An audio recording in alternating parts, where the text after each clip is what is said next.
We are starting with a very basic and interactive session on the foundation of blockchain and artificial intelligence. I tried to keep this session, this PPT, this presentation as simple as possible. What I want to say is that I wanted to convey the foundation of blockchain and artificial intelligence to you all in as simple words as possible. So this PPT is also made in such a way that you will be able to enjoy it and understand it in very simple words. For the initial level, I've tried to be as non-technical as possible so that you can have some uh, examples that are really relatable and you can really understand them very easily. All right. So uh, you can interact with me with the help of the chat box. I'll enter and in between. I'll be checking out the checkbox also. If you've got any questions, then you can put it in the checkbox, and if possible, I'll be answering that in between also. And when I ask something, you can reply me back in the chat box only. All right. So today we are going to understand what basically blockchain technology is, what is artificial intelligence, and we'll be starting from very simple examples, and then we'll be moving on to some technical talks, and in the end we'll be discussing uh, what is the role of AI in blockchain. All right. All right. So after this whole program that we are just launching for you all, what you will be able to become, you can become an efficient freelancer, means you will be able to do your projects very efficiently, and you will be corporate ready for the job in both of the fields, whether in AI or in the field of blockchain. And you can also start with your own entrepreneurship ideas. You can become an independent company owner. Now, these two are known as GTP. Now, uh, now what is a GPT, right? A GPT is known as general purpose technology. Means as there used to be some steam engines, there used to be electricity, which once was known as GPT. Still, that is a GPT. Means when it came into this world, it revolutionized the whole world, right?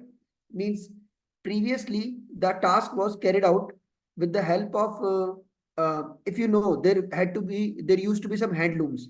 The people used to physically manage the textile industry, and thereafter the uh, steam engine came into being, and after the steam engine the handlooms became more or less the looms which were operated with the help of the steam engines. Means the power was given to them with the help of steam engines. So that technology revolutionized the whole thing, the whole textile industry. And similarly, the electricity also did the same. Nanotechnology, computers, internet did the same. Likewise, these two are the technologies at this point of time which have actually revolutionized this whole world.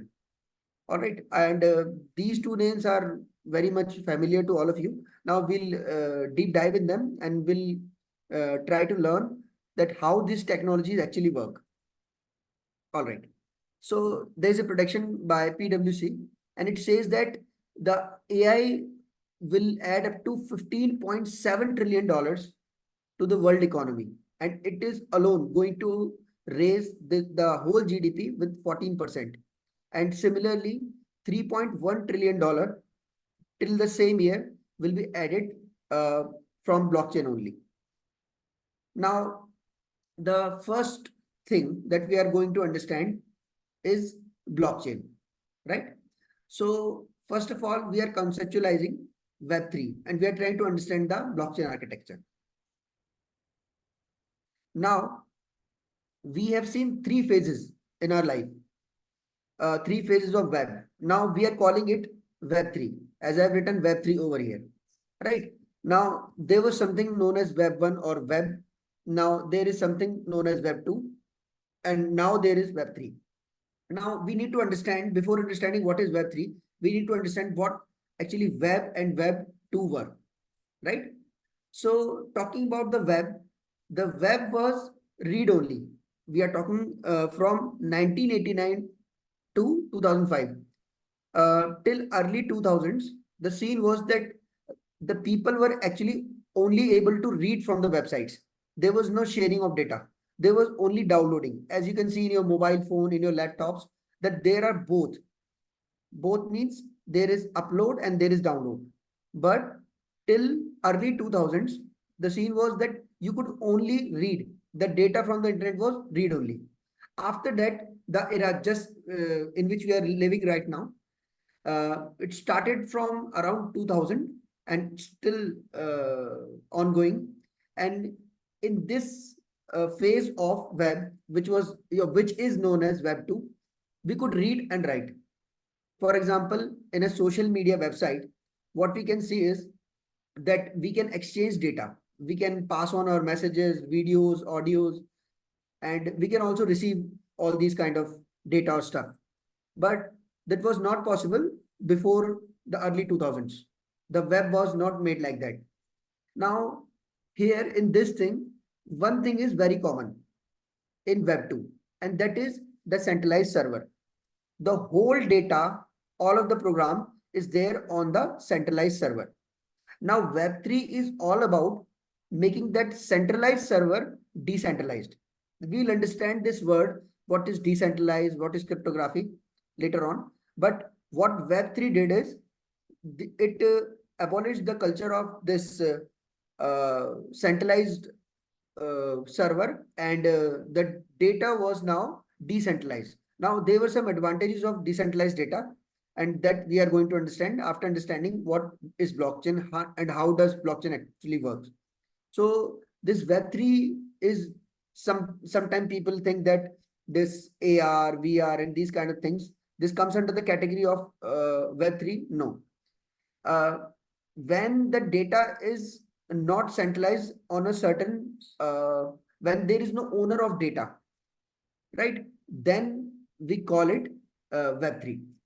All right. So now I've taken a very simple example to make you understand how Web3 actually works. All right. So in this world, now you need to understand this example very properly so that you can understand how does this blockchain thing works. All right. So for example, in this world, right now, you need to send some $100 to your friend. There is a person named person A, and there is a person named person B.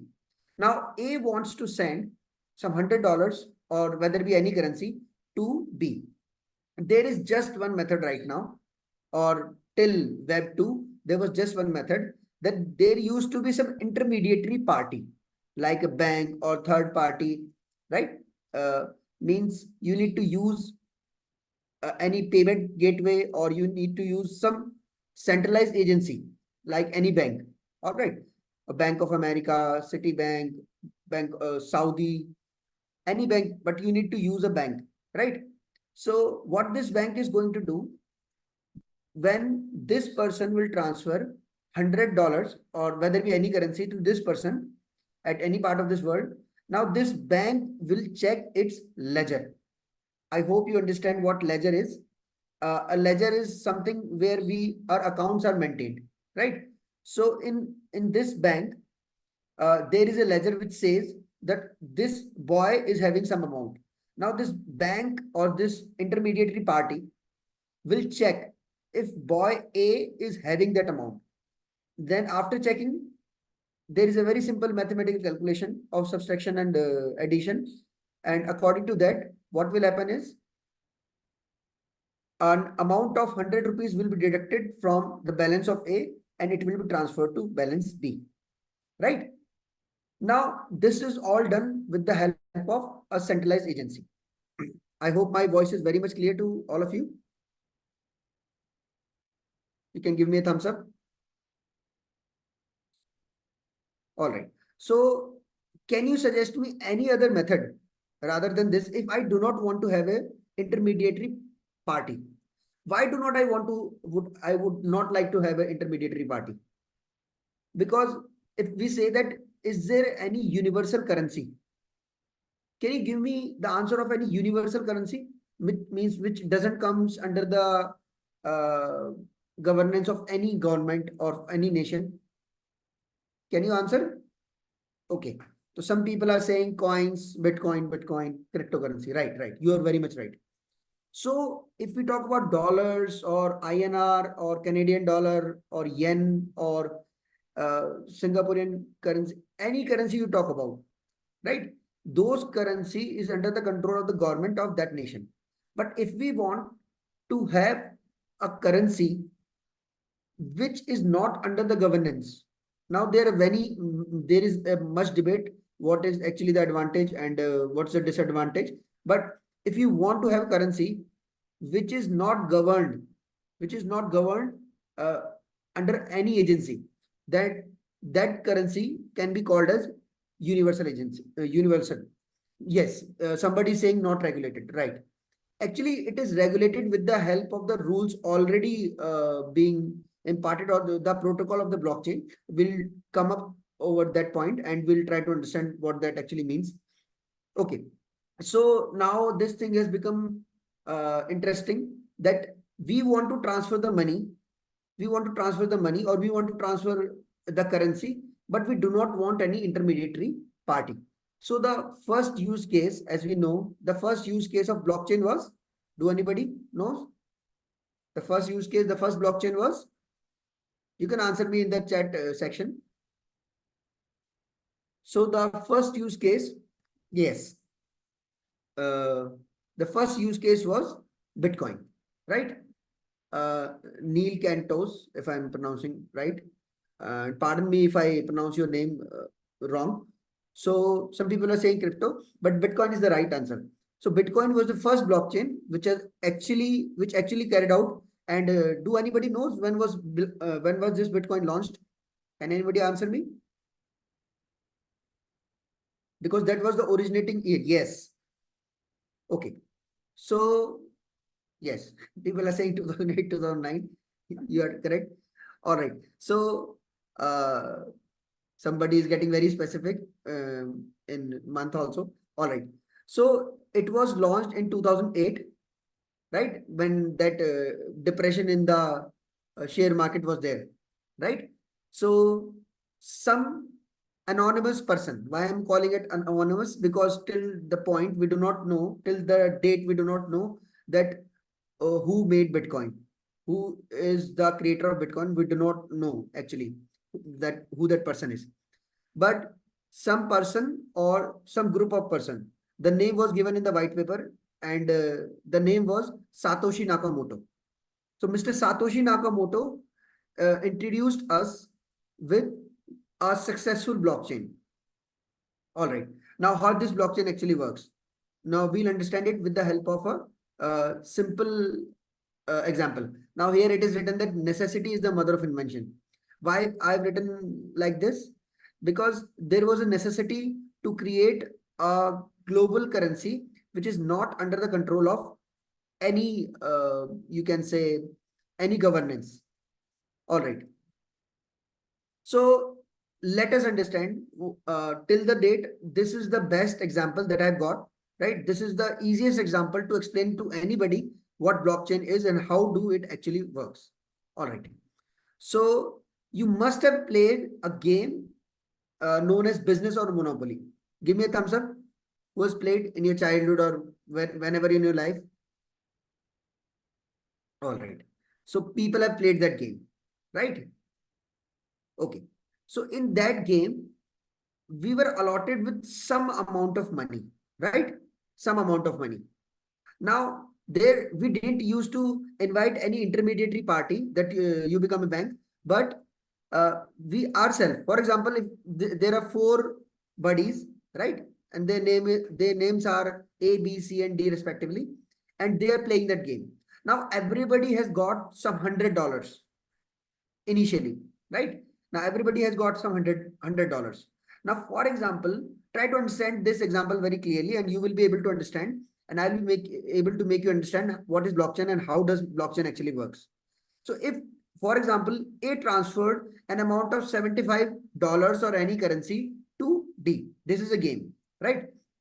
Now, everybody noted it down in their ledger that A has transferred an amount of $75 or any currency to D, right? And everybody noted it down. Where in their account, or you can say that they noted it down into their ledger. Sorry. So they noted it down into their ledger that A has transferred some amount of 75 rupees. All right. Then the next thing that they noted down was that now A is having 25 rupees with him, or in his account, you can say. It was noted down with everybody, right? Now A is having $25, or B is having 100, D is having 175 because he got $75 from A, and C has got now $100. All right. So this is the position of the ledger, right?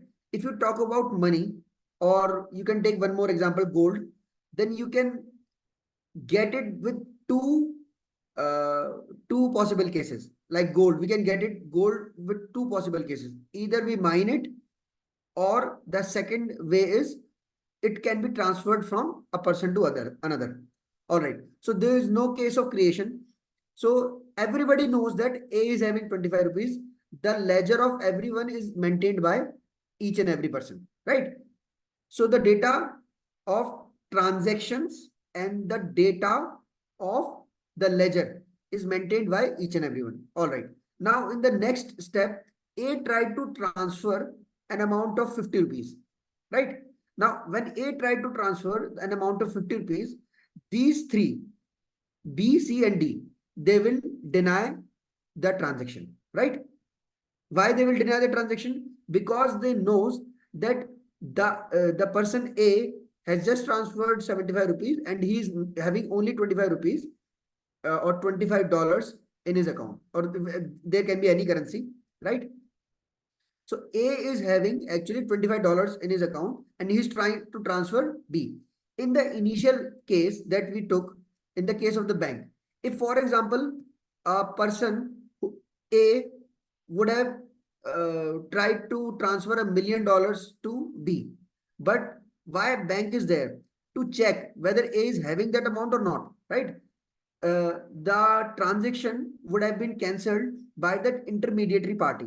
That intermediary party would have cancelled the transaction by saying or by replying that you are not having sufficient amount, that you are trying to transfer $1 million, but you are not having even $500 in your account, so your transactions cannot be completed.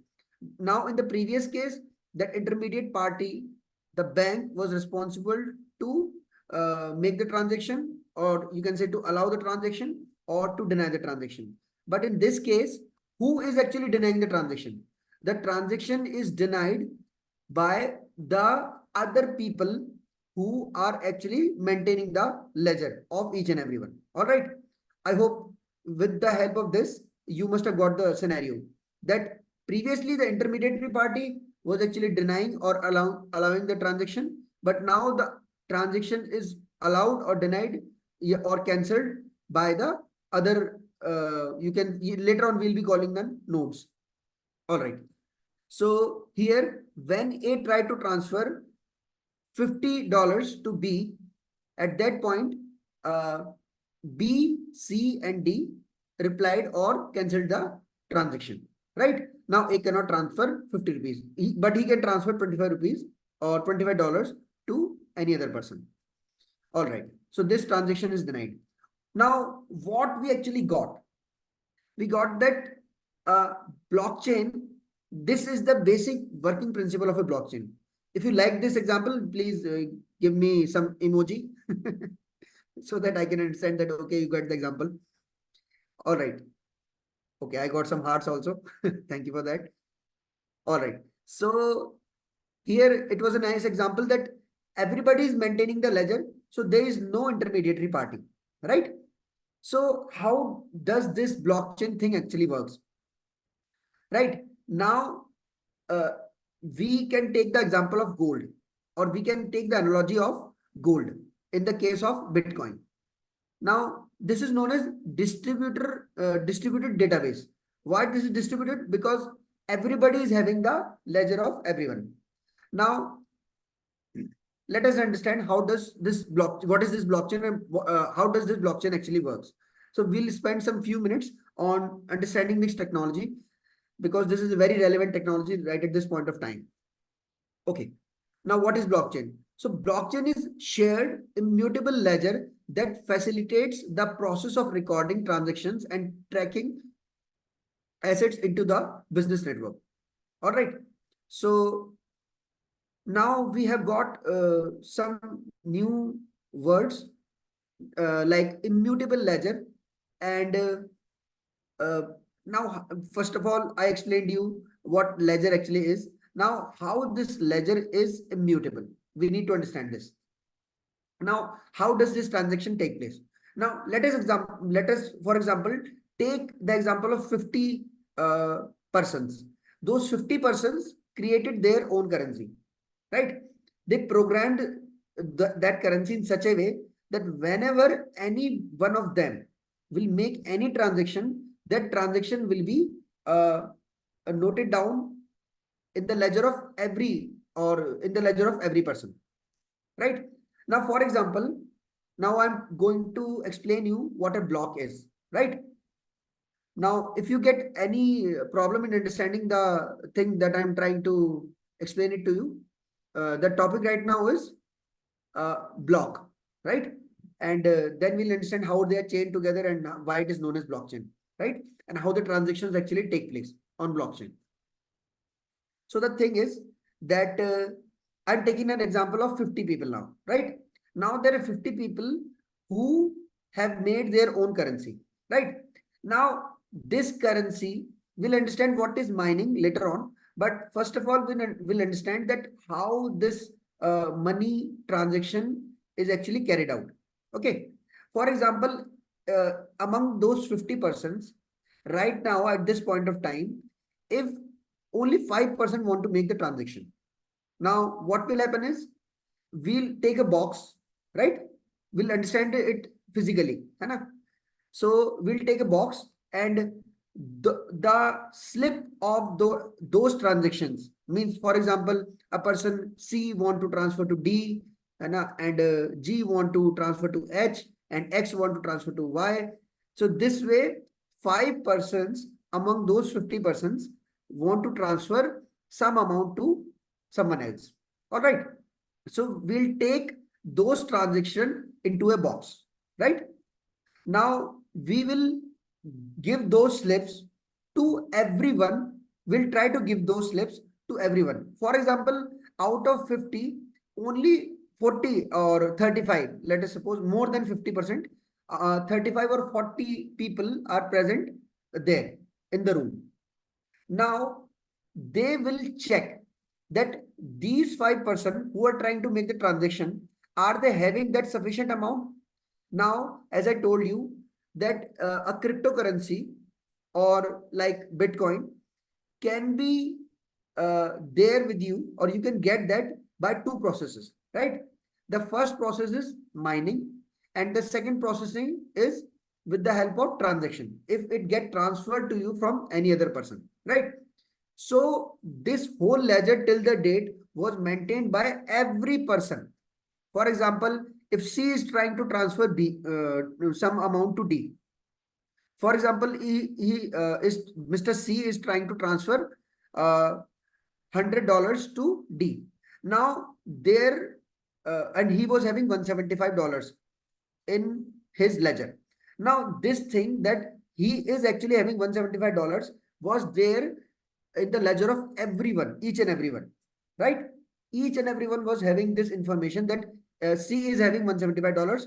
Now everybody will note down that C is going to transfer $100 to D. Then everybody will update his ledger with that information only, that now C is having an amount of $175 minus $100, and that is $100, and D is increased with the amount of $100 as that amount is being transferred from C to D. Now, among these 5 transactions, 3 were valid transactions and 2 transactions were invalid. Invalid in the sense the 2 persons which tried to transfer were not having sufficient amount according to the ledger. right? Now this slip is transferred to, or we try to transfer it to all 50 people, but in that room right now only 35 or 40 people were available. Now those 35 and 40 people will uh, validate these slips with the data or the ledger that they were already having. Did you get that point? That they were already having, right? And they matched it and they updated their data, right? Now this box is known as a block, right? And the data, which the transactional data which was put into it was are known as transactional data. Now let us understand what is given here on the screen. And you can let me know in the chat box if you're having any difficulty in understanding this example. I explained to you the working of blockchain with a very simple example, and then I put before you a slightly complicated one. Now we are trying to understand it complicated, means technically, how does this thing actually take place? Now, if A is trying to transfer B, now, a transaction is requested and authenticated by the blockchain network. Now, those 50 people was the blockchain network. Every computer. Now, this thing which we carried out, or I told you that these people carried out physically, is actually done with the help of software and programs. Now, A tried to transfer to B. Now, this is authenticated. I think you now understand what is authentication actually. Now, a new block is created that represents that transaction. So all of the transactions that take place are there in a single block. Now the new block is sent to every node or participant, which I explained to you, that this block for verification is sent to each and every node and participant. The node validate the new block and the transaction, right? These nodes means the example that we took, that there are 50 people and now 35 or 40 people are available or they are accessible. Now these 35 or 40 people will validate which transactions are all right and which are not, right? Now the transaction is complete. When the transaction is complete, the block is updated. What is meant by the updation of the block? Block is updated means in everyone's ledger, this is updated that Mr. A has transferred some amount to Mr. B. That amount is updated, right? That new block is updated. Sorry, I should have gone through this path. In most of the cases, the nodes received a reward as a result of proof of work system. All right. So the main node, which is actually handling the node, the block addition in the blockchain, is the one who is getting the award.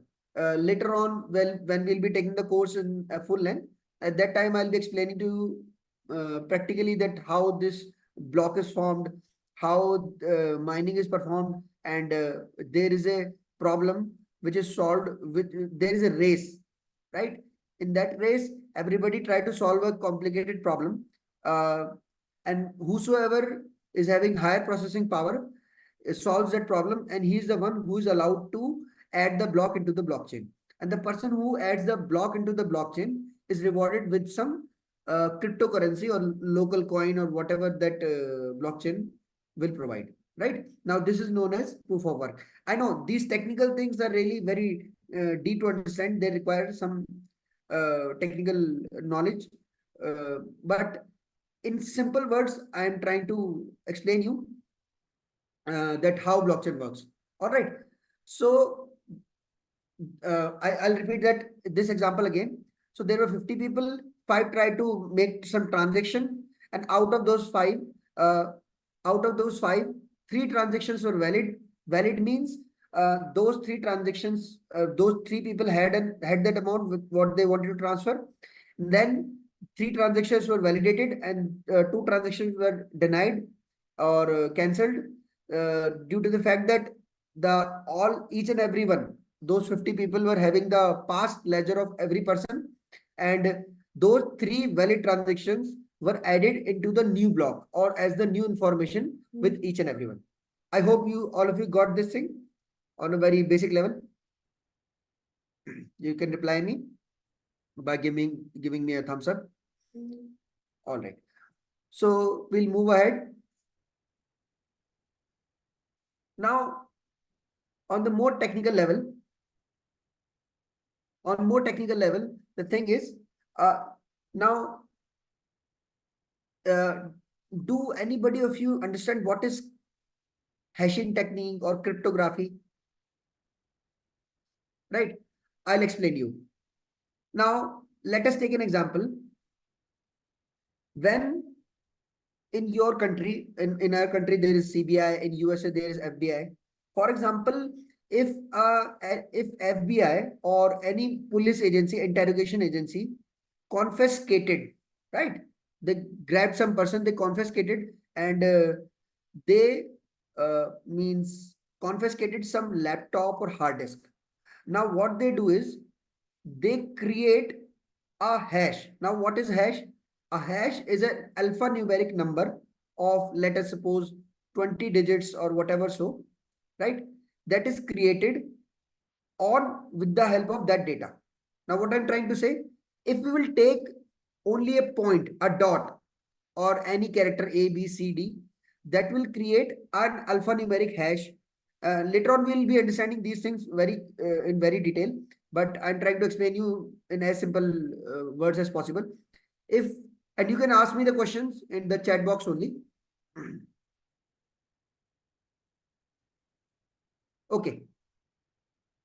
All right. So hashing means if we put some data into it, then what happens is an alphanumeric code of 20, 30, it depends on the hashing technique that we are using, is produced. Now, what happens is the block, which I explained to you, in the block, there is a bunch of all the transactions.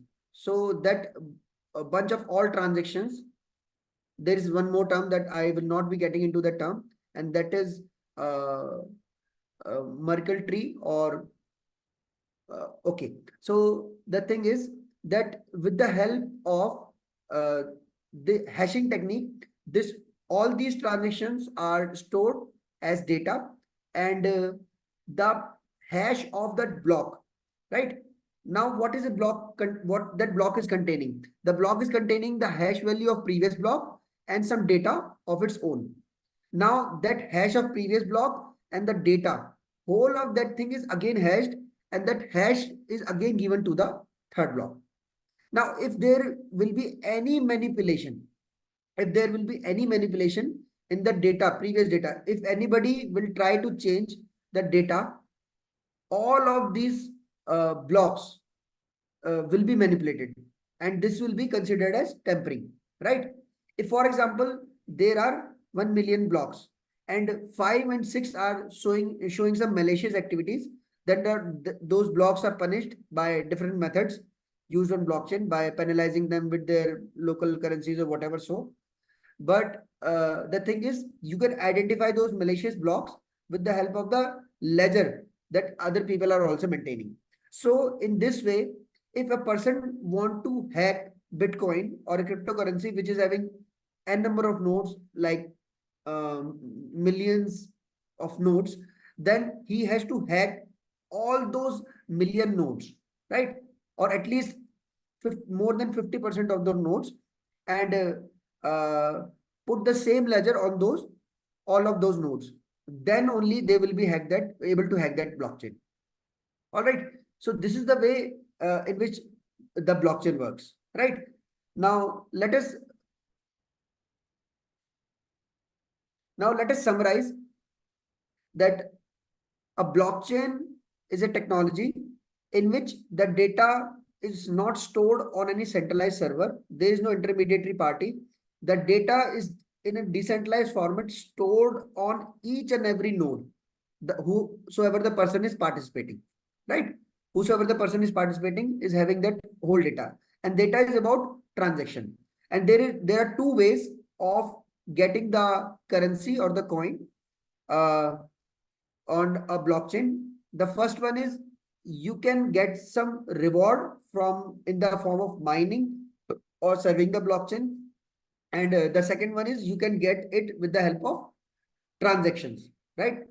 So right now the block reward, do anybody of you knows what is the block reward? Block reward means uh, the amount that is given to one who mine a block? Can anybody of you tell me? Okay, so it is 6.25 bitcoins right now. In the case of Bitcoin, if a Bitcoin is added to, if a block is added to the Bitcoin blockchain, then the reward is 6.25, uh, 6.25 Bitcoins. All right. Moving ahead, cryptocurrency is not blockchain, right? Cryptocurrency is the local currency, native currency. It is of two types. One is coins and one is token. And later on, I'll be explaining you what is the difference between coins and tokens. But cryptocurrency is not blockchain. What I mean to say is that blockchain as internet is having many other functionalities or use cases other than the transfer of money. In blockchain also, there are many other use cases other than this fintech part. In blockchain, we call it DeFi. So other than DeFi, there are many use cases. All right. So blockchain is not all about cryptocurrency. No, I'm due to the time that I've got, I'm skipping some of the slides which are less important or kind of more theoretical. All right. So there is one more great invention into the field of blockchain. Now, blockchain 2.0 had a feature known as smart contracts, right? Now, after understanding this blockchain, we also need to understand what are these contracts or what are these smart contracts. All right. So Ethereum was introduced now in year 2014, and from 2014 its white paper was introduced, and from 2015 Genesis block is the first block that is added into the blockchain. In year 2015 the first block was added, right? Now in the what was the specialty of Ethereum? Now let me explain you what actually smart contract is. All right, do anybody of you knows what is a smart contract? Give me a thumbs up. Okay, so I'll be explaining you. I got a thumbs up. Okay, so we got few, right? uh, so I'll be explaining to you what smart contract is. All right. So, for example, let us take an example. What is a contract is? For first of all, we'll be understanding what a contract is, and after that, we'll come to the point what actually a smart contract is.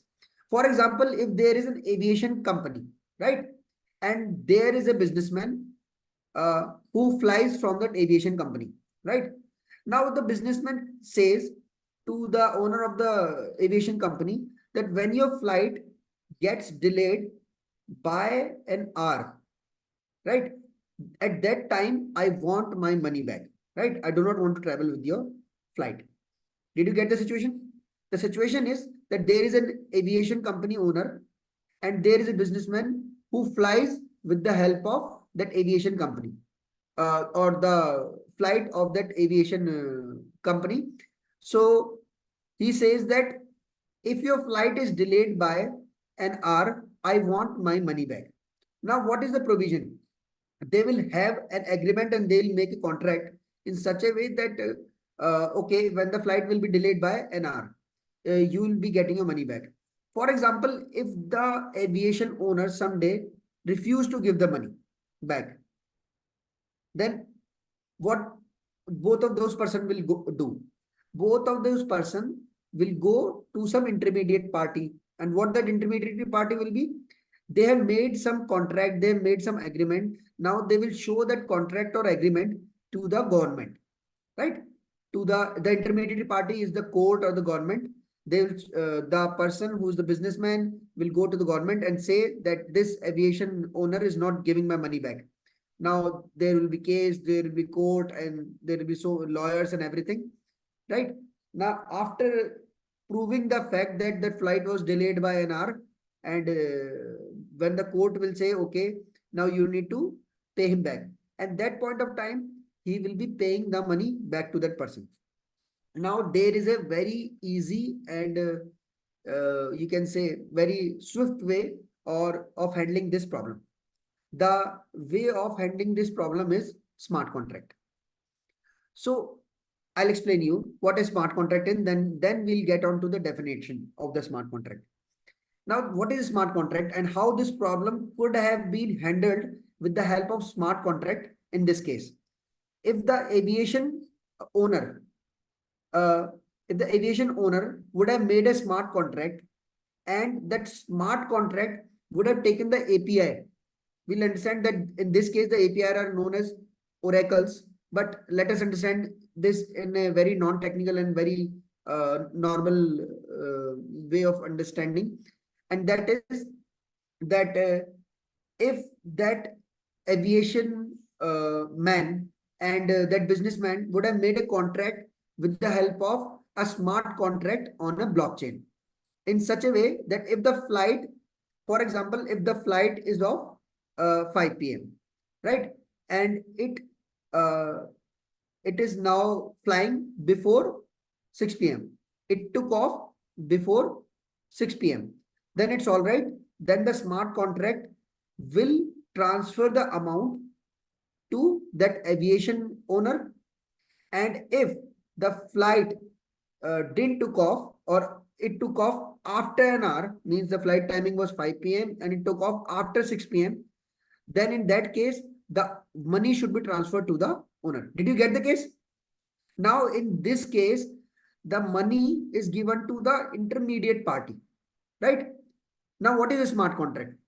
A smart contract is a contract which is not on the server of any intermediate party.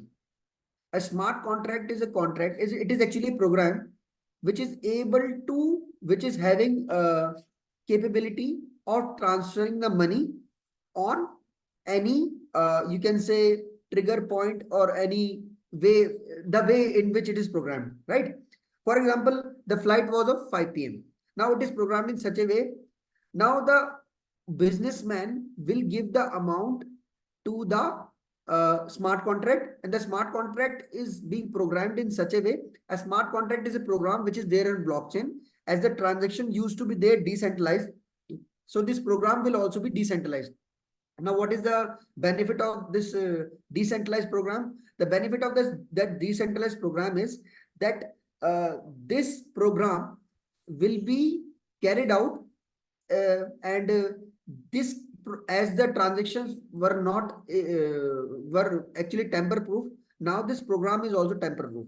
In the previous case, when the program was there on the server of that aviation owner, then he can manipulate that in any way he wants. But when this program is there on blockchain, then none of the person, even the businessman or the flight owner, none of the person can actually tamper it or manipulate it. So what will happen is the smart contract is a program which has got the capability of transferring the amount. Now the amount is transferred to that program. So the smart contract can hold the currency, the native currency, cryptocurrency, and it can also transfer the currency. So the smart contract is holding, and it is getting triggered with the API of the takeoff time of that flight. All right. If the flight was scheduled at 5 p.m. and it took off before 6 p.m., then the amount will be transferred to the aviation owner, or in the other case, the amount will be transferred to the, if the flight got delayed, then the amount will be transferred to that business owner. All right. So this was a simple example to explain you how smart contracts actually work. All right. Now we'll go with the definitive language, what I've written. A smart contract is defined as the digital agreement that is signed and stored on the blockchain network, which executes automatically when the contract terms and conditions are met. Right? Now, did you get it? What those terms and conditions actually are? The smart contracts form the foundation of most blockchain use cases. Now, what do blockchain developers actually do? So there are two kinds of blockchain developers. The first one is a core blockchain developer, and the second one is a smart contract developer. So people either form a core blockchain, or the other way they are making some smart contracts. All right. Okay. So a smart contract also work in a similar way, that and smart contract is written or coded into a blockchain. Now the contract is a part of public blockchain, right? There are two kind of blockchains. One is public and one is private blockchain, but we are not getting into that right now. So contract is a part of public blockchain, means now that program cannot be tampered or cannot be changed. All right. Now, parties involved in the contract are anonymous, means they do not need to reveal their identity also. Now, the contract execute itself when the conditions are met. In this case, the example that I told you, the condition was the flight timing, right? If the flight is delayed, then the amount was transferred to the business owner. And if the flight was on the time, then the amount was transferred to the aviation owner. All right.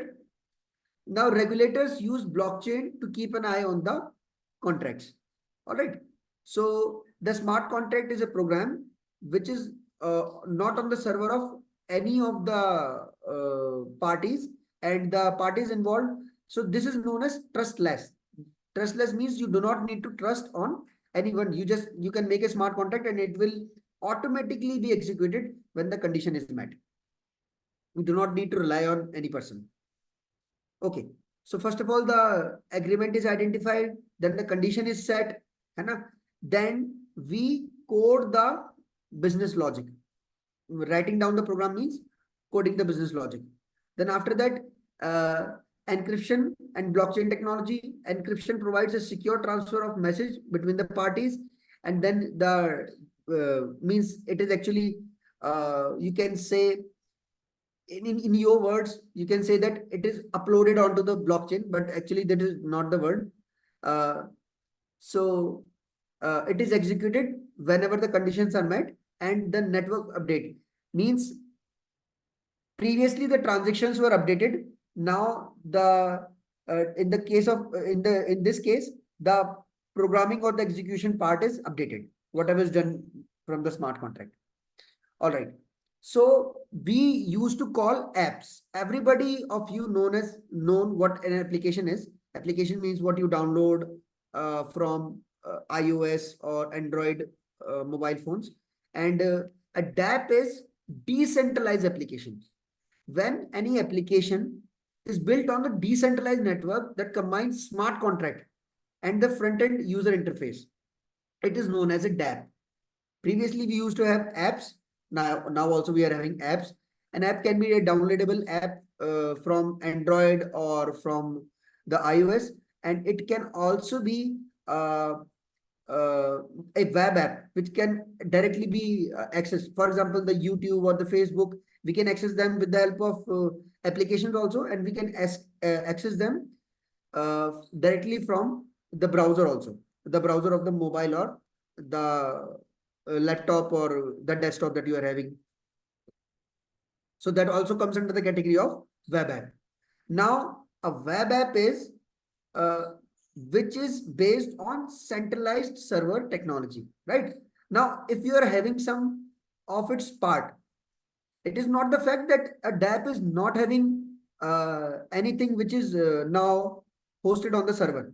It is also a DApp is also having its front end. It is also having its back end. It is also having its database. If possible, I'll be taking one example also. All right, it's also having some front end, some back end, some database, but for its transactional part, right, which needs to be trustless, the uh, the dependency is there not on any centralized party, but the dependency is there on the smart contract which gets executed whenever the conditions are met, right? So here it is written, a DApp has no central authority to govern all the decisions made on it, right?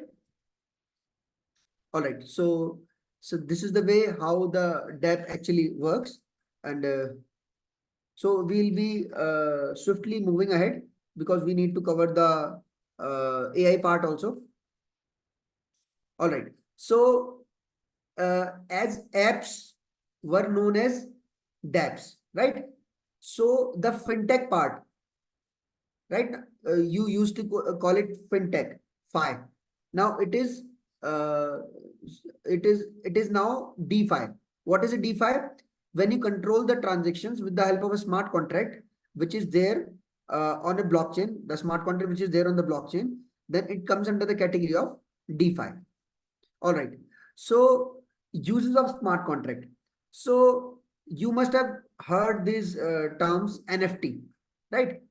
So you can create, or you can actually make the owner of any uh, digital asset, right? For example, you can create the owner of a Bitcoin. Similarly, now the context is very large, but similarly, you can make the owner of any digital asset, whether it be a audio, video, or image. You must have seen the digital owners of NFT. They paid like millions of dollars for some images.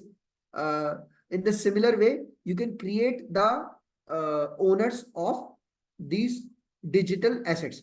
And when the owners are created, and then they are able to uh, get the royalty. Means if somebody knows that who made this digital asset, then he can actually get the royalty payment in the field of media and entertainment, right? So this is the first use of smart contract. Now the next is you can make some DeFi applications, right? In the field of insurance or banking, but you can make some DeFi applications.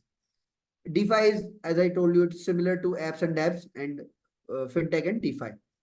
Now, it is also similar to that only the royalty part, that you can convert the assets into NFT, non-fungible token. Now, there are two kinds of token. For example, if you are having $100 note, then you can funge it, or you can break it into two $50 note, not to tear it apart, but you can get it exchanged into two $50 bills, right? Now, a non-fungible token is, for example, if you are having a painting, or if you are having some video, then you cannot say that I can break it apart into two pieces, right? You cannot break apart a painting, right? Half of the painting is having no value, or rather it's valueless. So the assets which are not fungible, like a painting, a video, an audio, right? So these come under the category of NFT. So you can create and be the owner of these digital assets with the help of NFT. All right. So we'll keep on moving really fast. Uh, and one more use case is supply chain management, and supply chain management is a very important use case of blockchain. And I'll also explain you some of the supply chain part. I hope you understand what a supply chain is. A mango is grown from the tree and it is transferred to another country, and it is there on the grocery soup or supermart, a grocery shop or a supermart, and you are purchasing it from there. So there is a chain in between them. Who's the person who has grown it into his farm, and the person who transferred it, and the person who shipped it from this country to that country, or you can say the exporter from that country, and the person who received that, and the person who transferred it from that country to the distributor, then the distributor to the retailer. So this whole chain is known as supply chain. A smart contract may work autonomously without mediators or third parties because they are self-executing. So with the help of blockchain, we can actually track the supply chain. An organization can create smart contract for an entire supply chain. This would not require regular management or auditing, and any shipment received beyond the schedule might trigger stipulation escalation measures to guarantee the seamless execution. For example, if you delay the execution, then automatically you will be penalized, right? So these automatic transaction or automatic transaction of money, yes, you can say. For example, if the mangoes are to be reached into the other country within 20 days of time, but when the mangoes were shipped and they couldn't reach somehow or other within that fixed duration of time, then the smart contract, if it is written over there, then the smart contract will automatically penalize the person, and automatically some of the money will be transferred to the other person, right? So this way supply chain management can be very easily handled with the help of smart contracts. Digital identities. So like the case of NFT, you can have your birth certificates, your digital identity means health, uh, your health related data on blockchain with the help of smart contracts only. Electoral polls. You must have heard about this, that voting is done with the help of blockchain, and it is done with the help of the program which were programmed with the help of smart contract on blockchain. Real estate. The real estate means the land identities can be uploaded on the blockchain, and as it is tamper proof, then if the person hasn't transferred, then the detail of that land is there stored on the blockchain uh, on the name of that person only, right? Healthcare and data management. Now, this has been a big case. I'll explain to you in the, I've got this topic later on only. Okay. So the benefits of the smart contracts are it's a single source of truth, right? And it reduces the human effort. You do not have to go to any of the intermediate party to get the thing settled. Whatever the rules are, the rules will be ruling, right? Whatever you have coded, that will be executed automatically. Now, prevention of errors, zero trust. As I told you that this is known as trustless and built-in backup, right? So these are some of the persons which are actually some very known personalities in the field of blockchain. The one, actually he is anonymous, but Satoshi Nakamoto, the founder of Bitcoin, Vitalik Buterin, who's the founder of Ethereum, Shangpeng Zhao, you must be knowing that he is the founder of Binance, Dr. Gavin Wood, who was a co-founder of Ethereum. Right now, he is working on some uh, private blockchain thing. All right. So these are some of the use cases that we just discussed: supply chain, banking, digital identity, copyright protection, digital voting, real estate, charity, trading, asset management, uh, certifications, medical record keeping. All right. So there was a big issue that how the data of the patient, right? In, for example, in my country, I belongs to India. It is illegal to store the data of any patient. Means you can't have the full data or full health data of any patient, right? You can't store it on a server. Now, if patient is getting transferred from India to any other country, from Philippines to South Arabia or any other country, now he want to carry his health information from his birth to the day he is right now. Okay, so that if he has got any of the health challenges, then he can refer to any other doctor and he can show his data. So one way is that he can put his data on blockchain rather than putting it on any centralized server. In that way, he can provide the data to any doctor. He can provide the data to the hospital, to insurance companies, or anybody else. Means as Bitcoin was there and Bitcoin became a universal currency, so the patient can also have his health related data, and he can carry that data all around the globe, and he can wherever he want. If he want to show that data to any doctor or any hospital or any insurance company, he can show that data with the help of blockchain. All right. So there are certain examples also, but I won't be explaining them because we need to go on to the blockchain part also.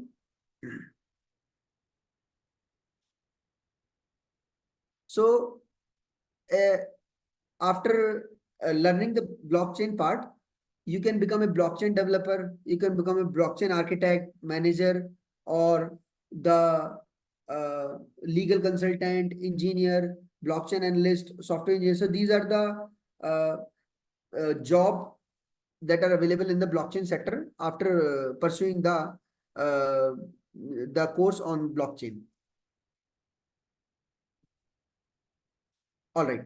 So the blockchain smart contracts that we just discussed are coded with the help of a programming language which is known as Solidity. Now, what is Solidity? So obviously, it's a programming language. Now, it's a primary language used to create the smart contracts on Ethereum blockchain. Now, most of the blockchain right now are using Solidity only because most of the blockchain are actually forked. Now, there is one more word, fork, fork.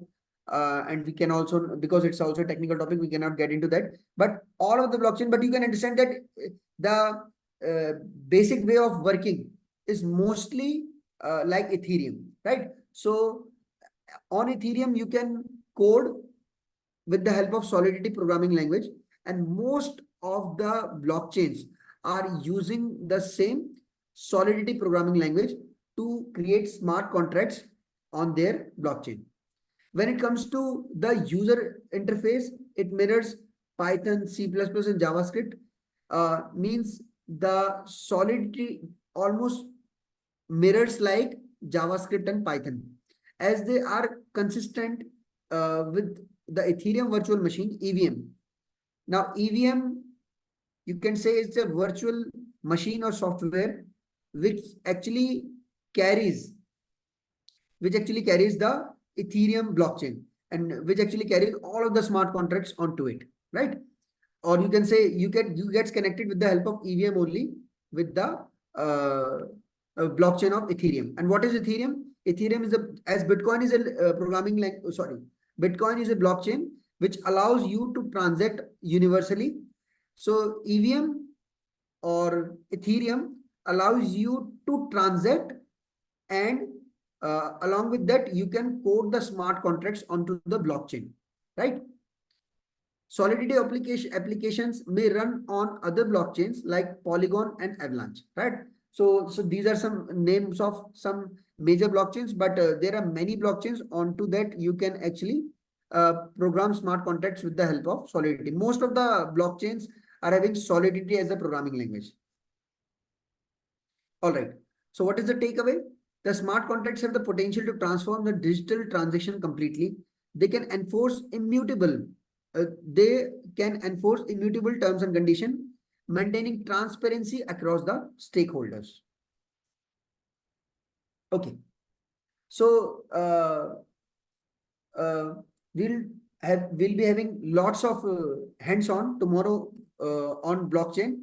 Now we'll have some words on the AI part, right? So this was all about blockchain. Hands-on will be carried out tomorrow only. Now we are starting the AI part. All right. So everybody, please give me a thumbs up because we have just completed the introduction to blockchain part. And I think that many of you would have got some introductory knowledge of blockchain. Thanks a lot for all these thumbs ups. All right. So the next is AI, artificial intelligence. So, okay, two participants raise their hands. You can ask your questions.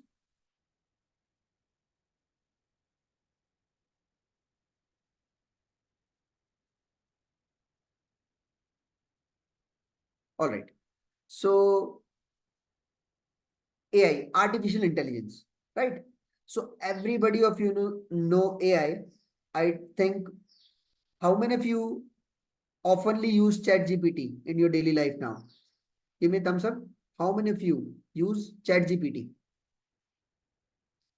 Okay, so most of the people are using ChatGPT to complete their projects and to uh, have their homework done, right? So AI is something. Okay, we'll get on to the AI part. Now, AI is actually a branch of computer science that creates systems capable of performing the tasks that would typically require human intelligence, right? Now, when you use ChatGPT, doesn't it feel like that some, although we know that there is no person, but it is made in such a way that you can discuss with a machine, right? So that is actually artificial intelligence. So there are two intelligences. One is natural intelligence and other is artificial intelligence.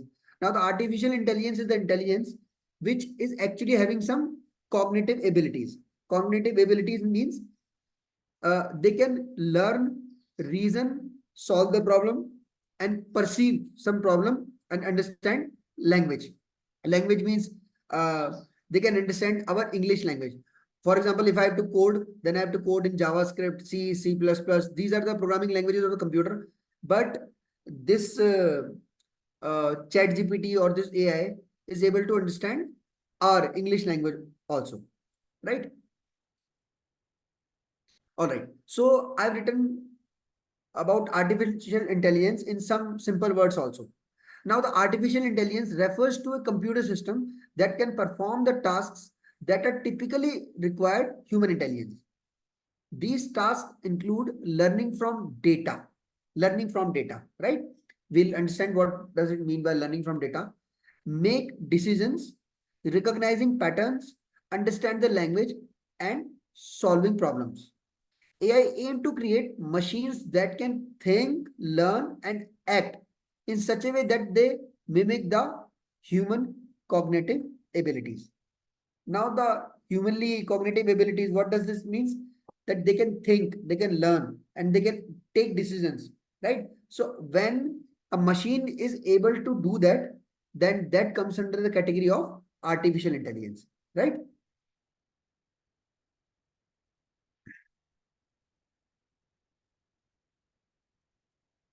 All right. So, uh, under the category of artificial intelligence, there are three terms, or you can say these two are the subsets of artificial intelligence. Now, in artificial intelligence, we have got machine learning, right? And a subset is known as deep learning. Now, artificial intelligence means the whole part.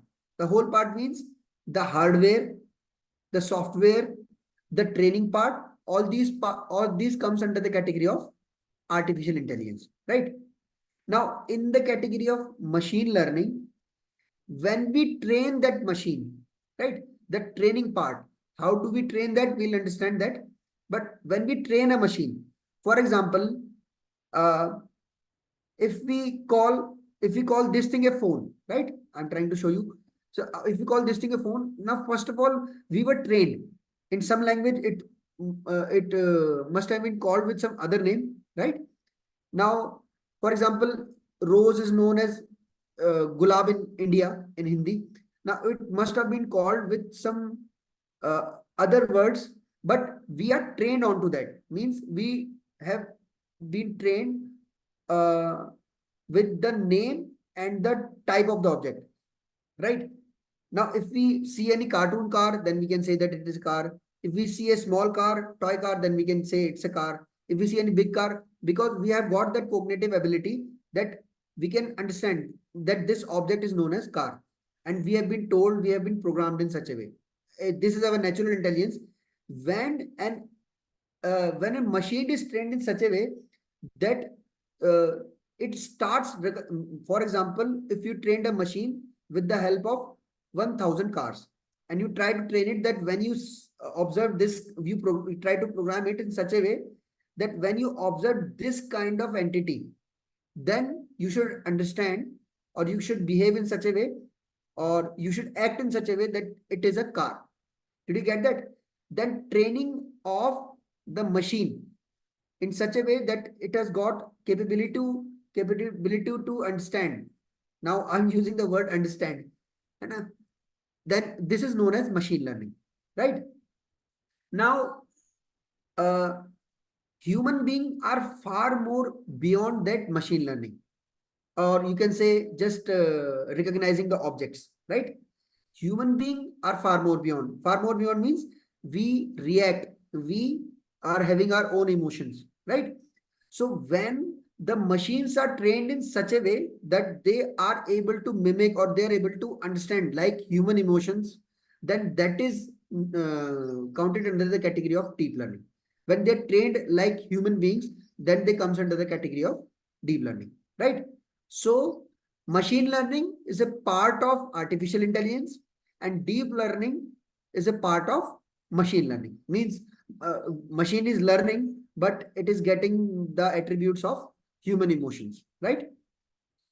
Now, on a broad level, although there are many different type of AIs, but on a very broad level, or we can say on a very high level view, we can understand that AI can be split it broadly into two types. The first one is narrow AI, and the second one is general AI. Now, let us understand what does narrow AI and general AI actually means. A narrow AI is when the computer is trained for any specific task, right? When the means it's not trained generally like human beings, right? We have got many cognitive skills, but a narrow AI is the AI which is being trained into a certain task. For example, when you see Netflix or YouTube, artificial intelligence is employed to suggest us the videos or the movies that we want to see, right? That we can see, right? So the Netflix or Facebook for advertisement, right? The AI that is used over there comes under the category of narrow AI, right? Now, most of the AI that we see, observe, or use comes under the category of narrow AI only. Now, if we talk about Chat GPT, that is also, that seems like that it is not narrow AI. The next AI is actually general AI. General AI means the artificial intelligence that is adaptable uh, to the intellect found in human. Means it is behaving intellectually. But most of the AI that we are using is not intellectual based. It is reacting according to the data that it is being fed, right? Now, all those uh, all those kinds of AI which respond which responds what we can say that which responds on for any specific, means this Siri, this Google Assistants, or whatever, they are being designed to perform in a special kind of way. All these come under the category of narrow AI. Now there are two AI more into our life. For example, that Chat GPT AI, and there's one more AI which is used to drive cars, right? Now, both of these AI, these seems to be like general AI, but this is also a collection of some narrow AI only, right? So right now what we are using is, or we are accessing, or we are employing into our life are actually the examples of narrow AI only. So the virtual assistants on Apple, iPhone, Google Assistants, these are the examples of narrow AI. Vision recognition system, in which the AI recognize the face and it can name. You can use the phone to check what this object is, and this all comes under the category of vision recognition. In the self-driving cars also, this technology is used, right? Now, this comes under the category of narrow AI. Recommendation engines, just for example, I just told you the example like Netflix, YouTube, and all. Or if you get onto any e-commerce website, it also uses some AI to suggest you what next you can buy, right? Or what the product that you are buying, the suggested product that you should buy with along with this product, right? These recommendation engines which suggest the products also comes under the category of narrow AI. Unlike humans, these systems can only learn or be taught how to do specific tasks, which is why they are called narrow AI. So narrow in the category of narrow AI, whatever data is that it has got, it can act on that data only, right? Or it can act for any specific task only. Now, general AI, just as a joke, I have written Skynet in the Terminator also. It's a general AI, means it can act in various as a human being. If he is left into jungle, then in the circumstances which is not known previously, and those circumstances also, that person can act and behave and try to find this. We can try to find the solution. Those conditions also, narrow AI doesn't perform in those conditions, but the general AI do, right? So right now the lots of the research is carried out in general AI, but this is not under use. Most of the AI that is used right now is under the category of narrow AI. All right. So there is a great resurgence of AI right now. So the reason is now there is ample amount of data to be fed for machine learning or for the machines so that they can develop their ability to actually, you can say that, identify the objects, right? So there is flood of data. Now the computing and the computer power is very cheap, right? Now the GPUs that are available and the storage that is available is also very high. Means the computational technology is increased.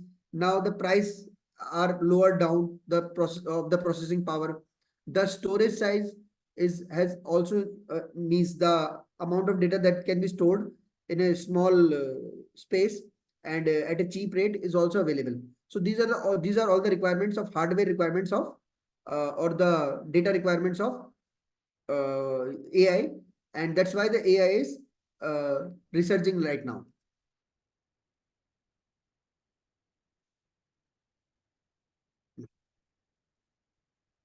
All right.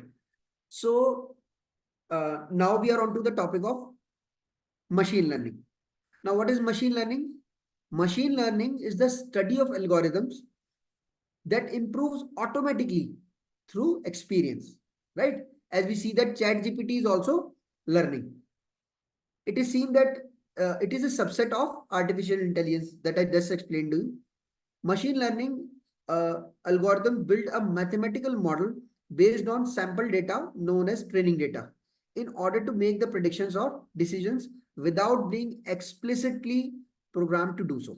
Right? Now, this is known as machine learning. Now, machine learning is of three types. All right. The machine learning is of three types: supervised learning, unsupervised learning, and reinforcement learning. So we'll try to understand these two kind of learnings, that is supervised and unsupervised, right? Now, in supervised learning, we take data. For example, we show an object and we try to, we know that it's a cat or we know that it's a car. Then we'll try to show the examples of cars, as many cars as possible, right? A drawing car, a cartoon car, a toy car, a big car, a small car, monster trucks, right? So whatever object we call as car, we'll show it and we'll try to train it. And whenever it replies something which is not a car, it implies that it is a car, then we correct that because we are supervising it. Supervised learning is done with the help of human intervention, teaching a machine to learn something while having a human to be its inspector, right? As a mother teaches the child, similarly, we teach the machine by feeding it with data. And in this case, uh, the person or the entity who's feeding actually knows what the data is. The human will provide the labeled example for the model to absorb. The machine learning model is typically fed huge amount of data, right? So in the case of machine learning, supervised learning, huge amount of data is fed to the machine so that they can identify when the case comes. Now, this is an example. Here we have got two. Now, we will first of all try to teach the machine how two, one, or the numbers look like, right? In many different cases. Then, out of that data only, it will try to recognize, right? So, this is the way of supervised learning, that we are showing these numbers and we already know what these numbers are actually, right? In the case of unsupervised learning, uh, here, the algorithms try to identify the patterns in data, looking for similarities that can be used to categorize that data, right? If the activities are like this, then this is under the category of this thing, right? So this is unsupervised learning, means that data is being elaborated or uncluttered by the machine only, right? The algorithm isn't set up in advance to pick out specific type of data. It simply looks for data that can be grouped by its similarities, and the grouping is done by machine only, right? Means there is no supervision of human being. For example, Google News grouping together stories on the similar topics each day. For example, if these kind of condition happened, then it will store itself that it rained. Now it will store similar kind of data. Now it will be able to predict itself that when these kind of conditions were met, then it rained on the next day. So it should rain the next day. So this is the example of unsupervised learning. All right. Now, at this point of time, all the major cloud platforms like Amazon Web Service, Microsoft Azure, Google Cloud platforms, these are actually using AI services, right? All provide access to GPU arrays for training and running the machine learning models, right? Now, how AI has changed the world. I will take some few examples, then I will hand over to Mr. Kishan. And as we all know these examples, the AI is used into self-driving cars. The most famous example is Tesla. Now, AI is able to mimic voice, right? You can have a song into the voice of any other person. Means, for example, there is singer A, and you want your song to be in his voice, then you can sing, and that AI can convert that song into the sound of or the voice of that A person, right? Huge potential to disrupt the social change, no longer being able to trust the video or audio footage or genuine. As you know, there are so many videos which are coming out, which is actually made with the help of AI only. Now, speech and language recognition. From 2019 and 2020 shows a great improvement in the natural learning process, language learning process. Language learning means as I am speaking or you are very easily able to understand. Now, this is also done with the help of AI only. Machine learning systems are developed, computers recognize what people are saying with accuracy of almost 95%. Right now, the computer is able to recognize 95% of the natural voice that they are hearing, right? Facial recognition and surveillance, right? Now, with the help of AI, the machine can identify with the help of faces.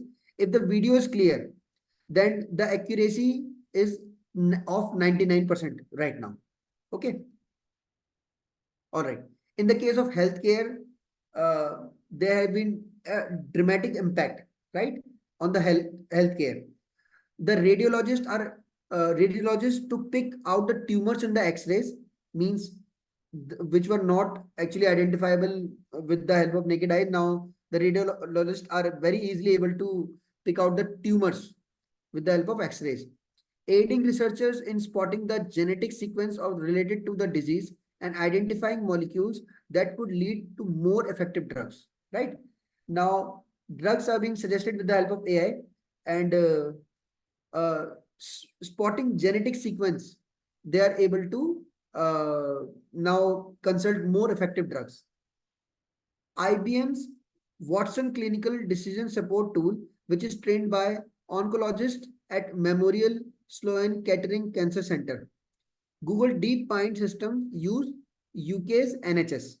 So these are some healthcare breakthroughs which are actually done with the help of AI. Now, in the next class, we'll be having some hands-on experience, and I'll also try to explain you how the AI is getting into blockchain and how the AI has revolutionized. So today, what we have done is we have understood what blockchain is basically, and we have understood what AI is basically on the very basic level. Now we'll try to combine that how AI can utilize the data of blockchain. We'll try to have some do with some example how AI can get onto the blockchain, use its data, and come out with some results which are very much useful and utilizable for human being. If all the students, please give me a thumbs up so that I can know that you are excited to learn.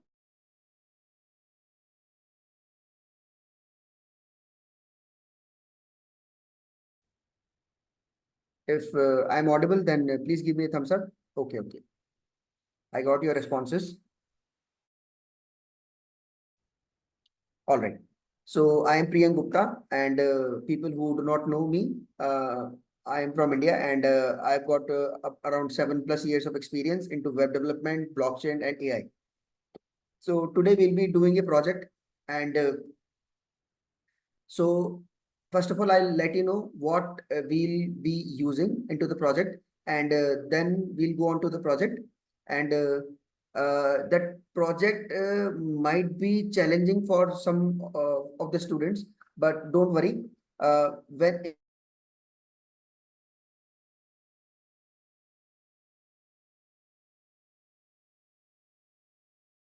people who do not, people who are not from the tech field, who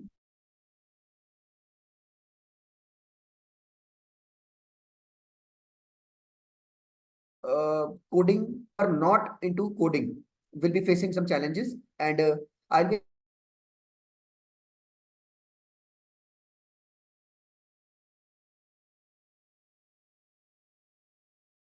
I'll be in the project. We'll be creating a server, and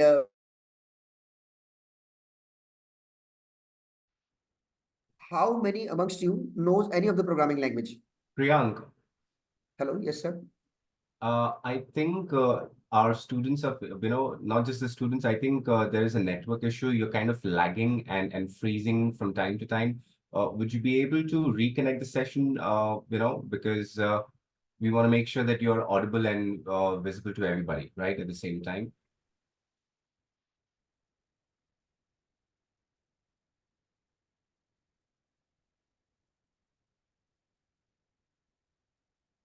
Guys, my apologies. Priyank is facing some network issue because even I could see that, he kind of froze there. So I'm assuming it's due to network connectivity. Please give us a minute. Let him rejoin the session and he'll take it up further from there. Okay. So give me a minute. Thank you.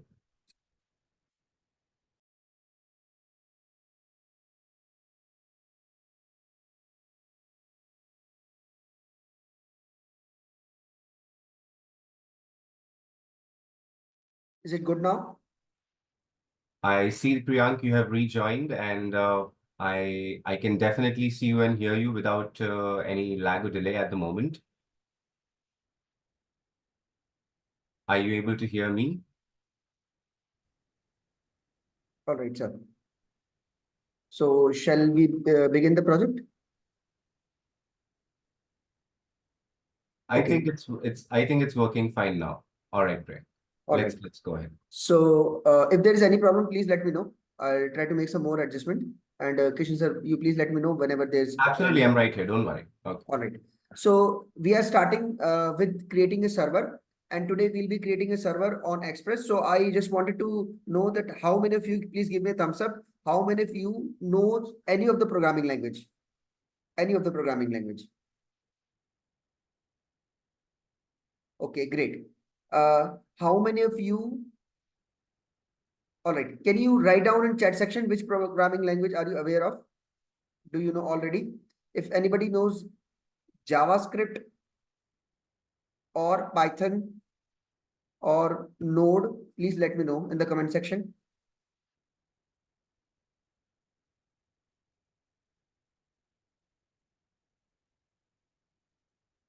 Okay. So some people knows PHP and JavaScript. Okay. So those who knows programming language, as it is a coding section, we'll be having some hands-on coding today. So, all right. So some people amongst you knows JavaScript. All right. So we'll be coding into Node.js today, into VS Code, and we'll also be coding in Python, and we'll be combining both of them. All right. So how many of you does know what is a blockchain explorer? Blockchain explorer like Etherscan.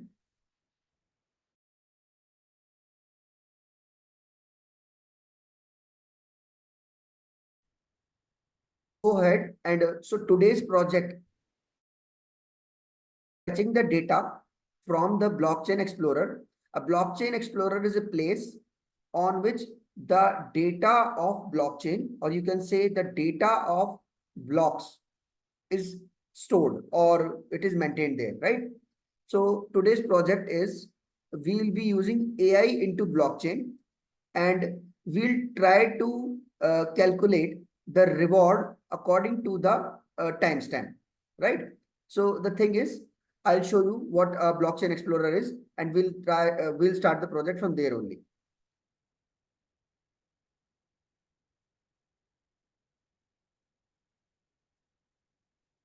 All right.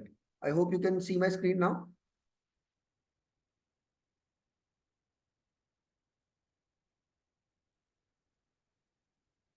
So I've started Etherscan. All right. So Etherscan is a blockchain explorer, right? A blockchain explorer is something on which we can explore the blockchain, means the details about the blocks of the blockchain, right? So these the Etherscan is all about the details of Ethereum, right? Ethereum is a blockchain. Yesterday we discussed about blocks, blockchain, and we discussed about Ethereum smart contracts. So Ethereum is a blockchain on which you can make smart contract and you can also make transactions. All right. So I'll be signing in. If so, this is the first part of our project. So what we are doing, I'll be repeating again. Today we'll be fetching the data from Etherscan, a blockchain explorer of Ethereum, and according to that data, we'll put that data into AI, and we'll be coding into AI, and after getting the data, we'll be predicting some results on blocks only. I'll let you know what those results are. And we'll be able to predict some results on the base of AI. Right. So first of all, we are here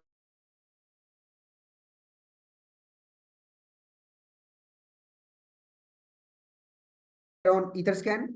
Then I'm signing up here in Etherscan. All right. So this is my account. Now, what will I do? Please give me a thumbs up. The people who knows what is an API, right?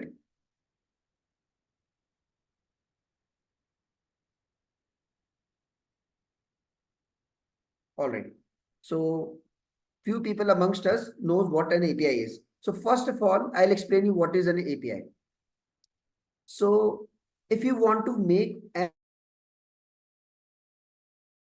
to tell the weather conditions of your city or of your country, right? So what you will do, you will take the details each and every second. You are going to take the details from the weather department of that city.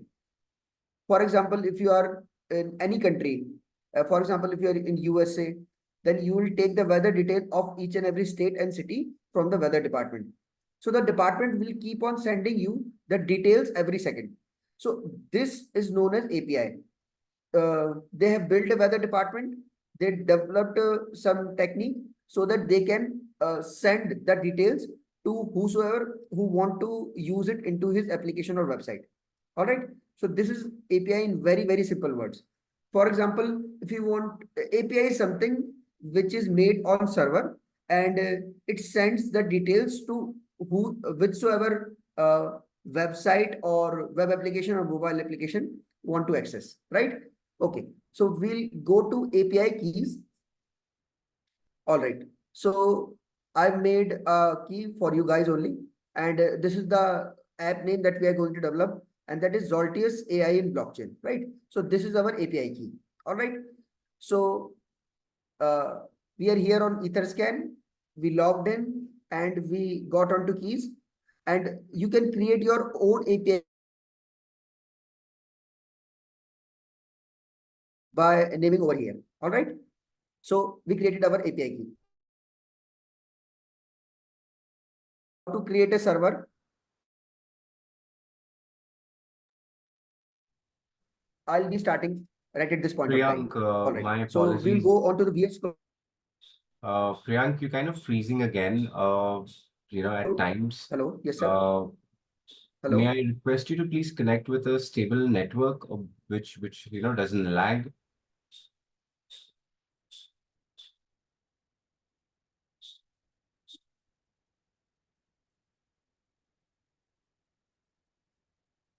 Chris, I understand you have raised your hand, and I'll be happy to answer your questions and doubts towards the end of the session. So I'm gonna request you to please, park your questions, and we'll answer all of them towards the end of the session. And I really apologize, guys, for this inconvenience.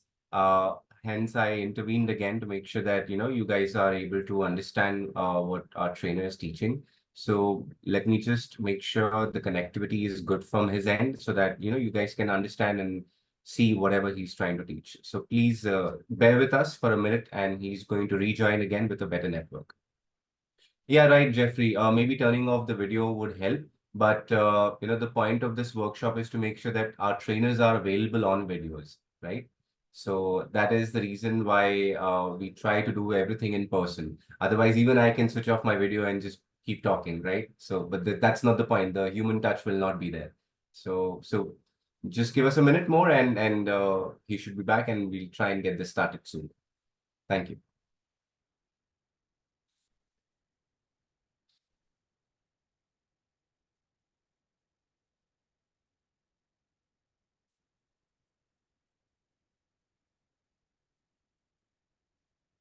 Thank you, Anis.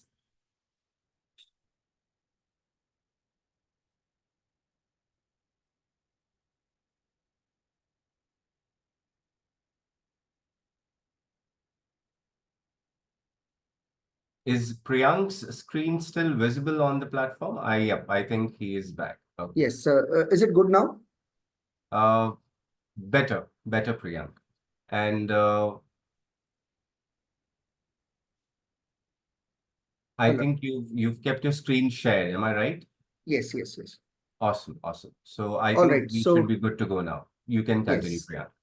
Thank All you. right. So we were on Etherscan, and if there is any difficulty into the network, I don't think so that there should be any difficulty now. So we are on the Etherscan right now, and I told you that we have gone. I am again getting onto the thing.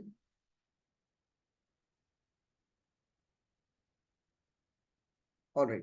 So here we got onto the API keys, and this is the name of the project, and you can create your own key. You can create your own API key. I just explained you what an API is, and with the help of this API key, with the help of the uh, API given by Etherscan, we will be able to fetch or collect the details of the blocks from the Ethereum. All right. So we'll start with our project. So already I've created a folder. You're able to see my screen.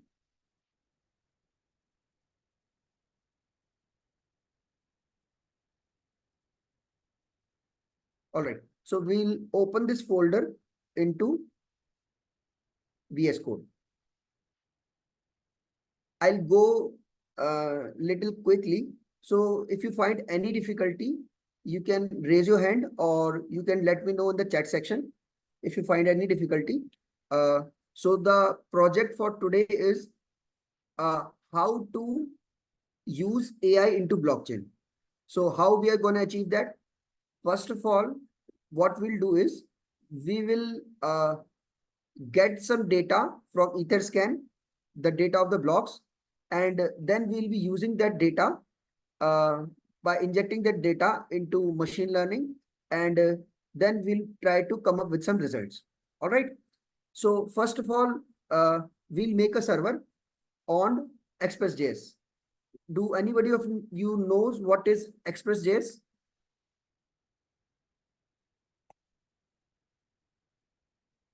All right.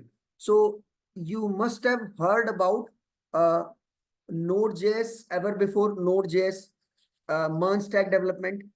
All right. So in a web development, there's a there is front end development, there is back end development on the server side, and there is database development.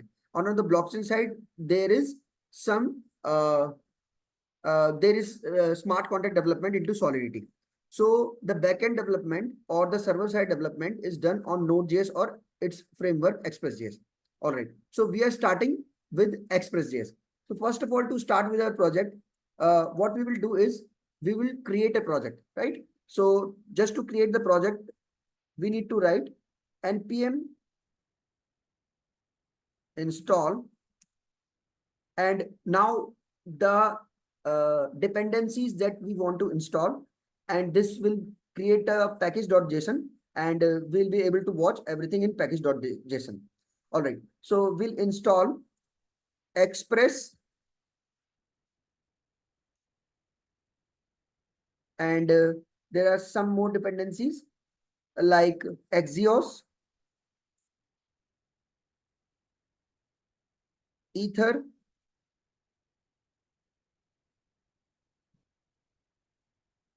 So the latest version is 6.2.1, but we are using Ether's 5.0.0 because for this project, this version is actually compatible. All right. So we are using Express, Axios, Ether, and one more thing which I'll be explaining you later on. We are also using a CSV writer.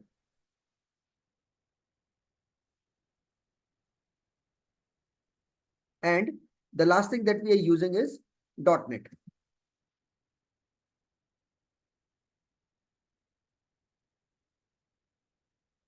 All right.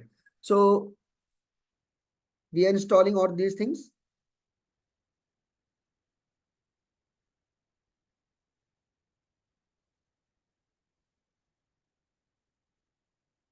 All right. So the installation has begun, right? So let me create one more file for the server, and let me name this file as server.js. All right. So we have successfully installed all these dependencies, and we can check them out here in our package log.json file. So here we can see that we have successfully installed Axios, CSV Writer, .NET, Ethers, and Express with their latest versions. And in case of Ether, we have taken some past version which is actually compatible with this project. So this server.js was created by us, and this package log.json and package.json uh, is created by installing the npm dependencies. All right. So next we'll start working to create our own server. All right. So first of all, we need to import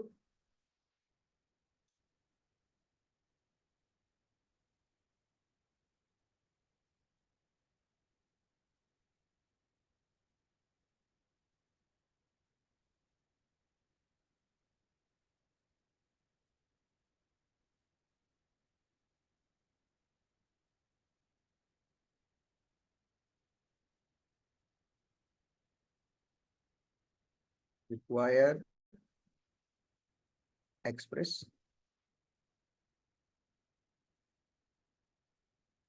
then const axios require axios.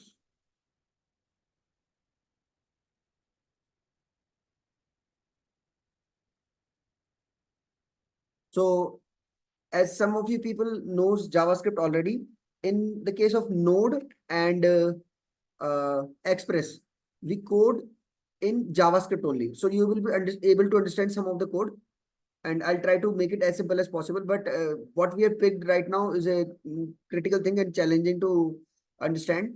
So, but still, I'll try to explain you as far as possible. All right. So we'll create an app, const app is equal to express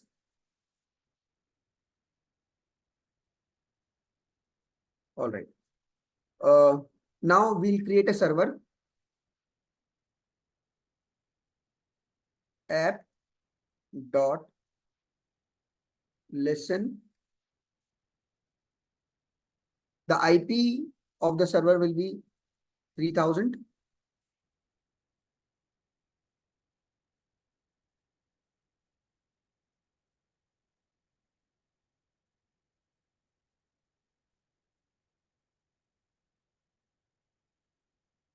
and we'll console some message on the starting of this server. So we can write down that the server is started. With this, with the help of this message, we'll be able to understand that the server has begun. All right. So let us run this server. So if anybody of you knows how to run the server on Node, then you can let me know. All right. Uh, we can run this server with the help of the command node server dot js.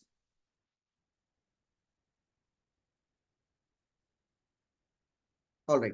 So as we can see this message, the servers is started.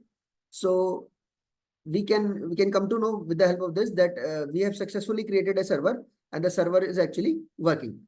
All right.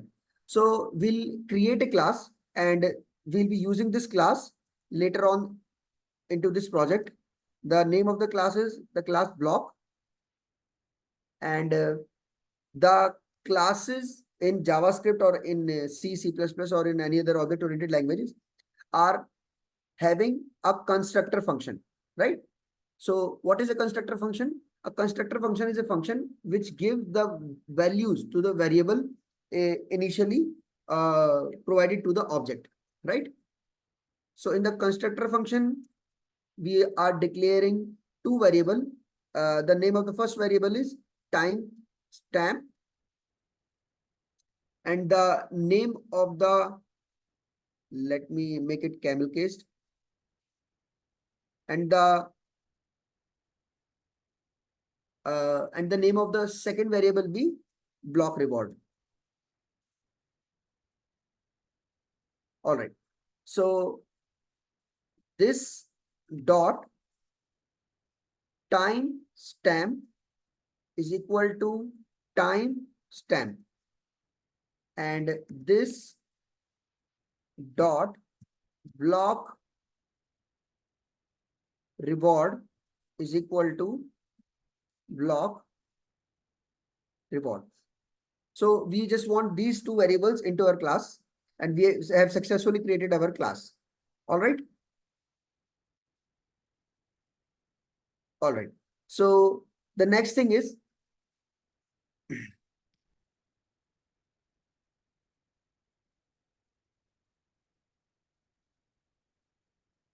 all right. So next thing is we'll go and take the API. So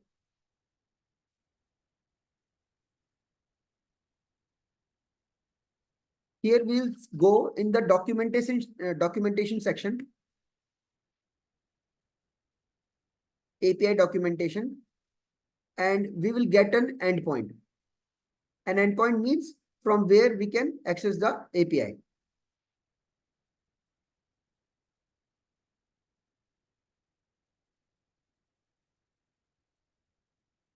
All right. So I'll repeat it again for you. So what we did, we got on to the documents, and within the documents in the section of blocks, from here we can get the API, right? So this is the URL for the API. Let me copy this URL and I'll be using it in my project to fetch the data, and I'll be using it later on. So first of all, I'll paste it here, and I'll be commenting this what you can say, the URL, right? So let me just adjust it into one single line.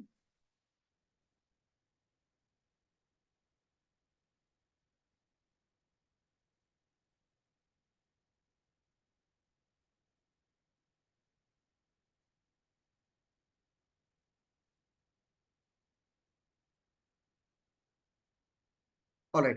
So just due to the space which is provided over here. Okay. So this is already arranged into one single line. Now, later on in this project, we'll be using this. All right. So the next step is to create an env file with the help of,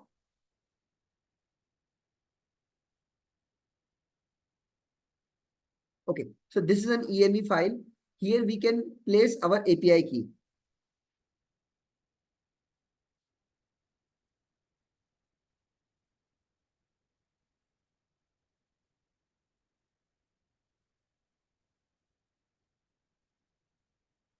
All right, we'll get the API key from the Etherscan.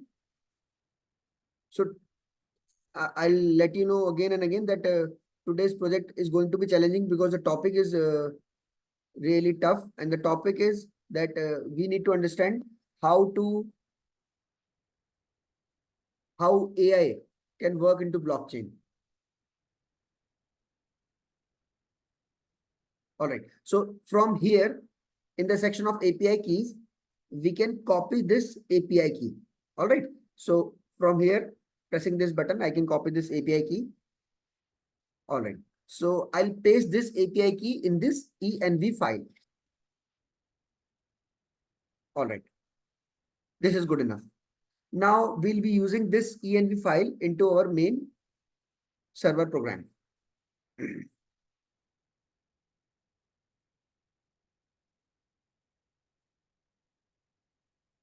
Okay. So uh,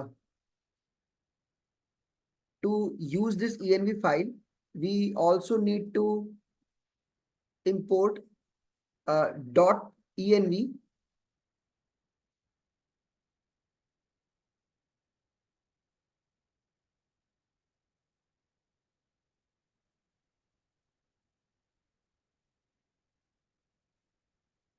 So we are using the config function of dot env. All right.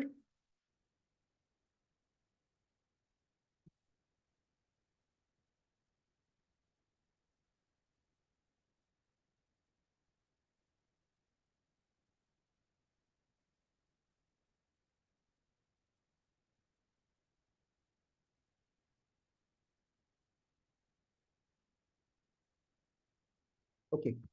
Now we will create a function which will actually fetch the details of the blocks from the Etherscan. All right. So how we are going to do that? So first of all, we created this .env. Now the key is there in .env file. All right.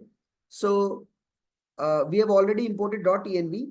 Now the next step is to create a variable which could hold the API key. So let us name it as API key. All right. So const API key, and within this API key, we will write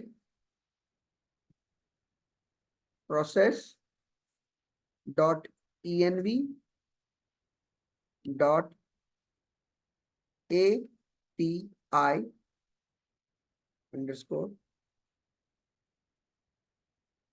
key. So we also need to console it and check it that whether we have actually successfully accessed that .env file.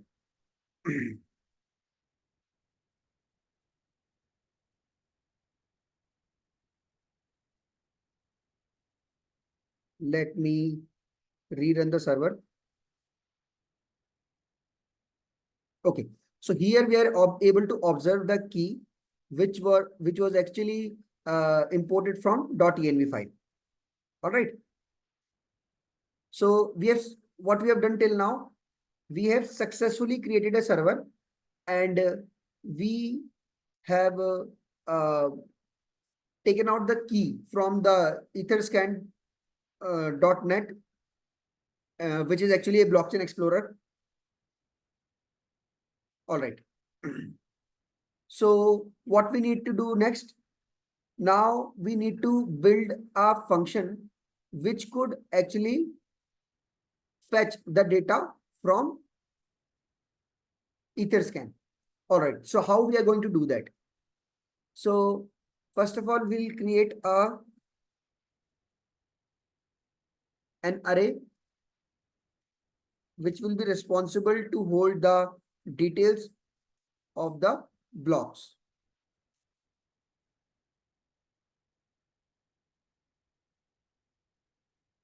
Initially, it is an empty array. All right. Now, let us fetch the details of these blocks of the blockchain. So this is a basic for loop.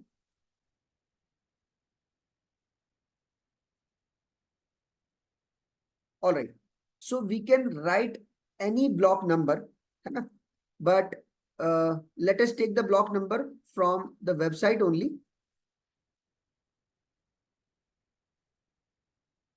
So here we can see many block numbers, right? So let us take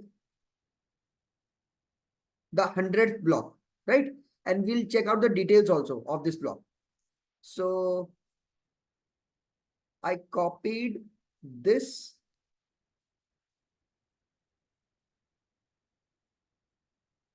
block number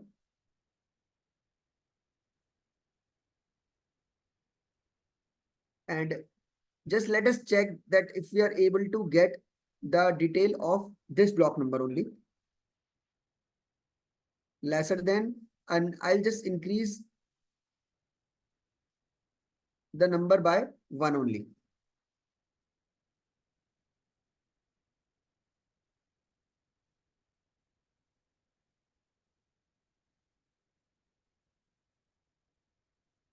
I'll explain the project once I'm done with the programming part. And if you got any doubts, then you can raise your hands and ask in the chat section also.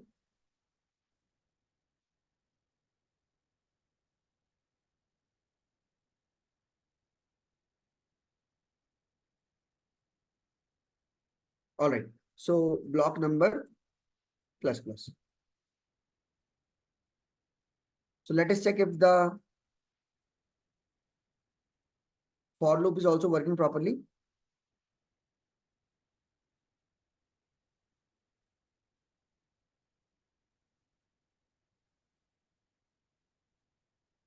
All right. So it is printing the block number. Now let us use this block number and fetch the details of this block number.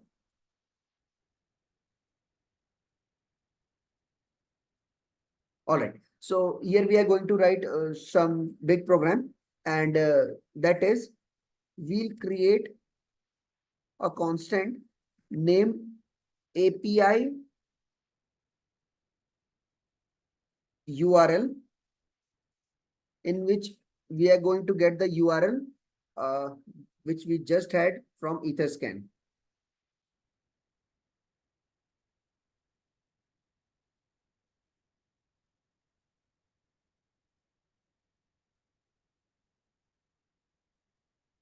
All right. So within this URL, we are going to use the API key. And how we are going to use the API key? So we have just got this API key into this variable. So we'll copy this variable and with the help of $, we are going to get the API key within this URL. What I want to tell is that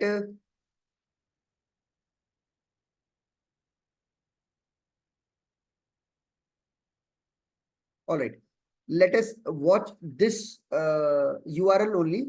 What does this URL actually shows us? So when we are here on this URL, it is providing us with some information. All right. So what this information is, this is the information of blockchain. To be very exact, this is the information of the block of the blockchain. All right. So this is the block number. This is the timestamp. This is the address of the miner of the block. All right. So if we want that, we want the details of any other block, then what we are going to do? Then we can get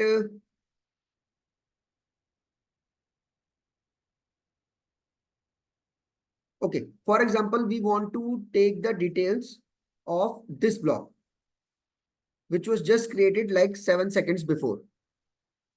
Then we can put this block number here, and now watch it. This is the detail of the most recently created block number. So we can verify these details by going on to the website, that whether it is giving the uh,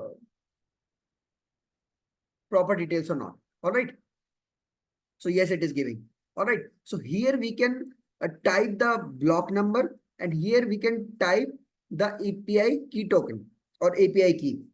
All right. Then we can extract out the information. So we have already got this whole URL, and let us just put the block number here and API key here, and let us see if we are able to fetch the details into our program. All right. So here we can again write API key, and within the block number, what we are going to do is we are going to use the block number of a for loop. Now, we just need to put it into curly braces with a dollar sign.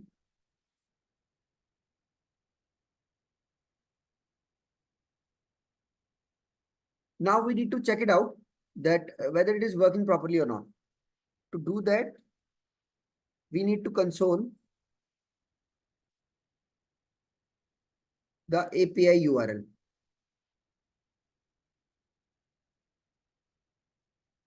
All right.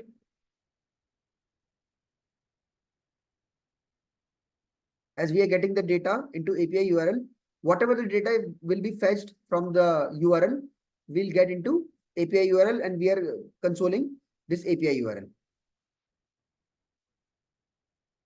Let me clear this. First of all, stop the server, clear the screen, and again run the server. All right. So we got this thing into API URL. Okay. Server started, and it is also showing the API key. So first of all, I'll comment this API key because I do not want it anymore. I just used it to check whether we have successfully taken the API key from .env file. All right. So we have got this URL now. Now, how to fetch the details? All right. Okay. Now, how to do that? And to check whether what we are actually getting from this URL, or we can say the API. So people who know Express or .NET are able to understand that we need to use Axios to get the details. All right. So we are using this as a async await function. All right. So await Axios dot get, and here we are using API URL.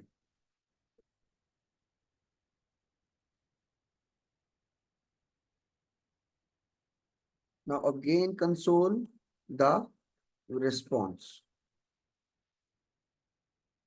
Let me see what we actually got.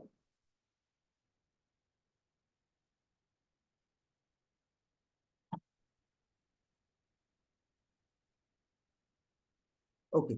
So we didn't created any async function, and we are directly using await.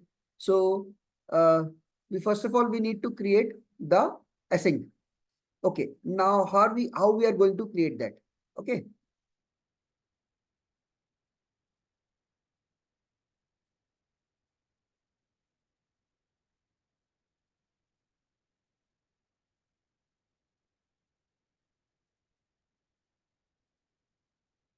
Just give me a moment.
Okay, we are again back to the program.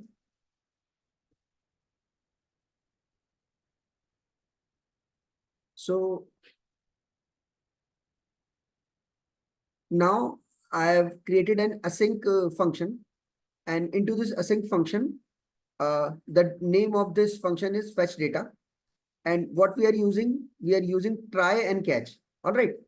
So within the async function, we always use try and catch.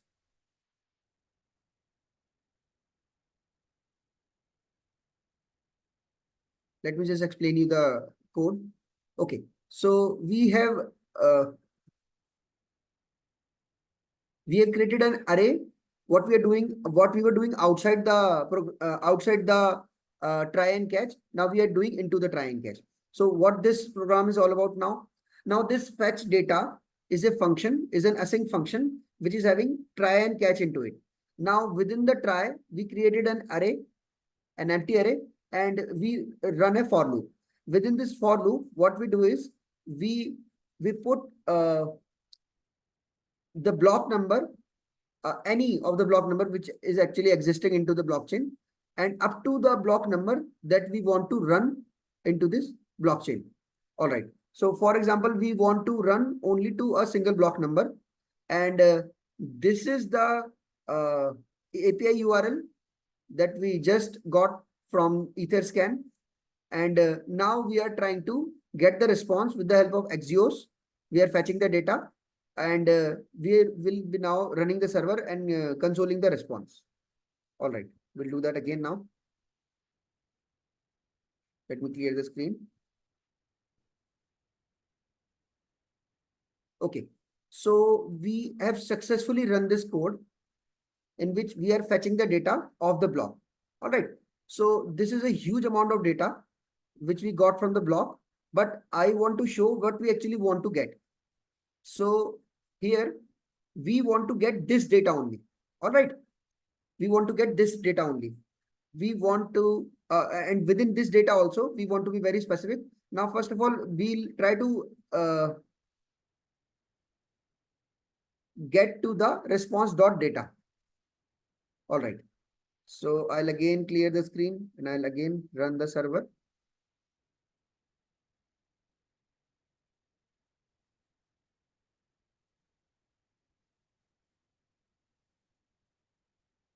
Okay, see, we have now approached to the data part only.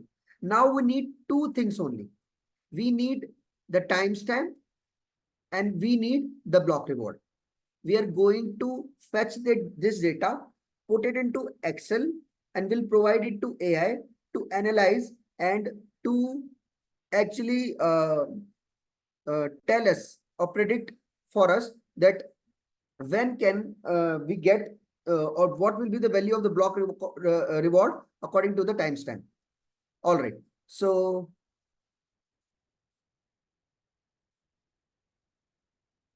I'll remove the access code.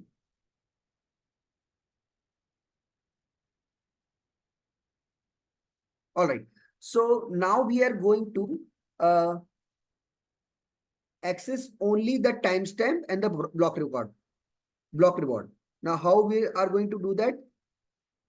Dot, that we can see that within the data, we can copy this timestamp from here and write down dot timestamp. And I need to copy this and paste it. And I also need the block reward. So I'll copy it and paste block reward. Now I'll again run the server and check it out. Okay, so I didn't get the value. So to get the value of the data and the timestamp, what we need to have is actually,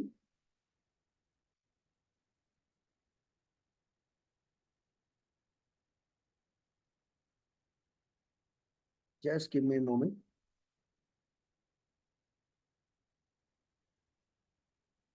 Okay, we also need to get into the result.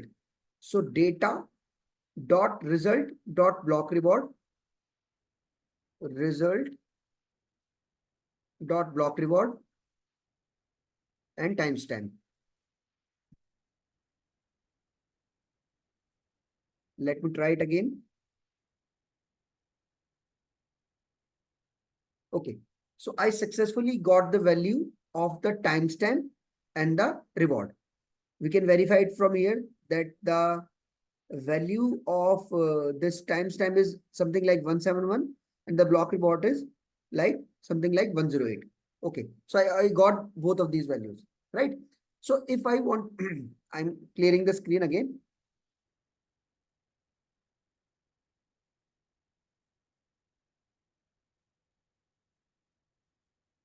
If I want to get the value of two blocks, then what will I do? This is running from 171 to 172. What can I do is I can run it from 171 to 173. Now what happens is I got the values of 2. If I, let us suppose, write instead of 73, I write 80, right?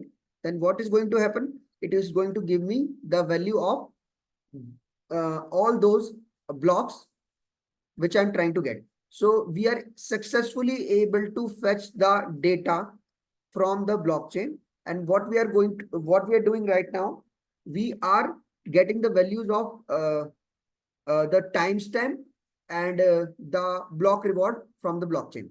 All right. So what is the next step? All right. We got the values. Now we need to put all this data into uh, an Excel file. Now, how to put this data, right? Before that, also, we have got some more things to do. Just let me share the screen again.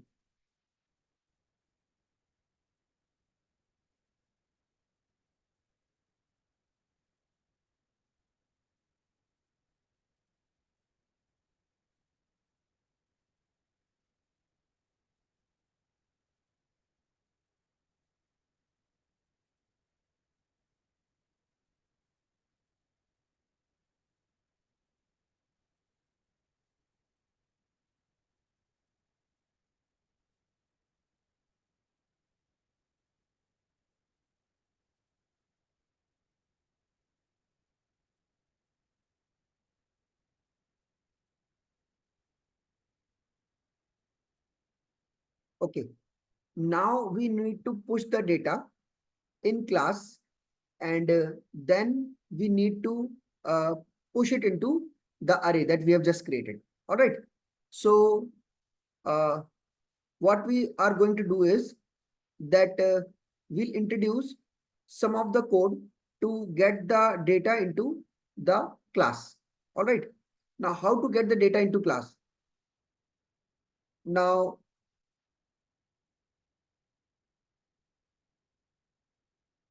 just give me a moment.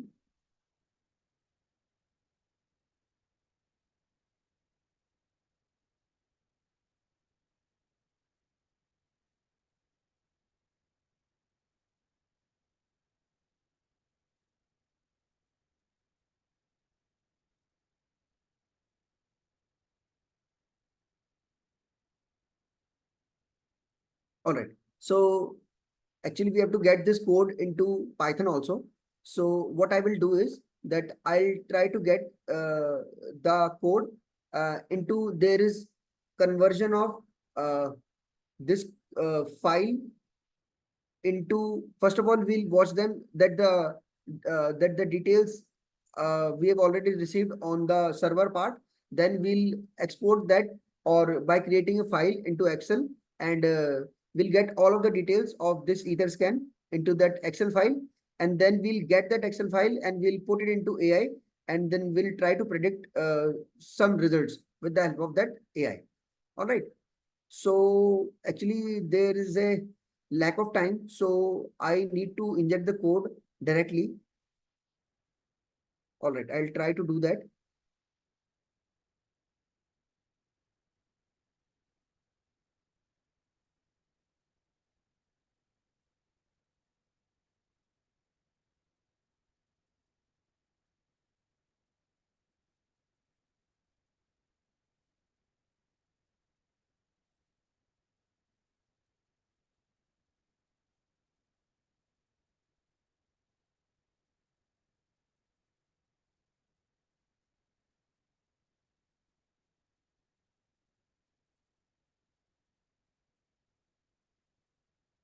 Let me run the program again.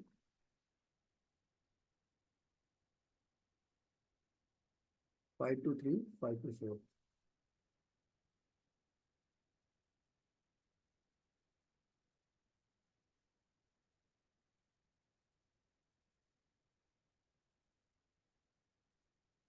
Okay, so we have successfully created a block. I'll explain you within the code how we did that.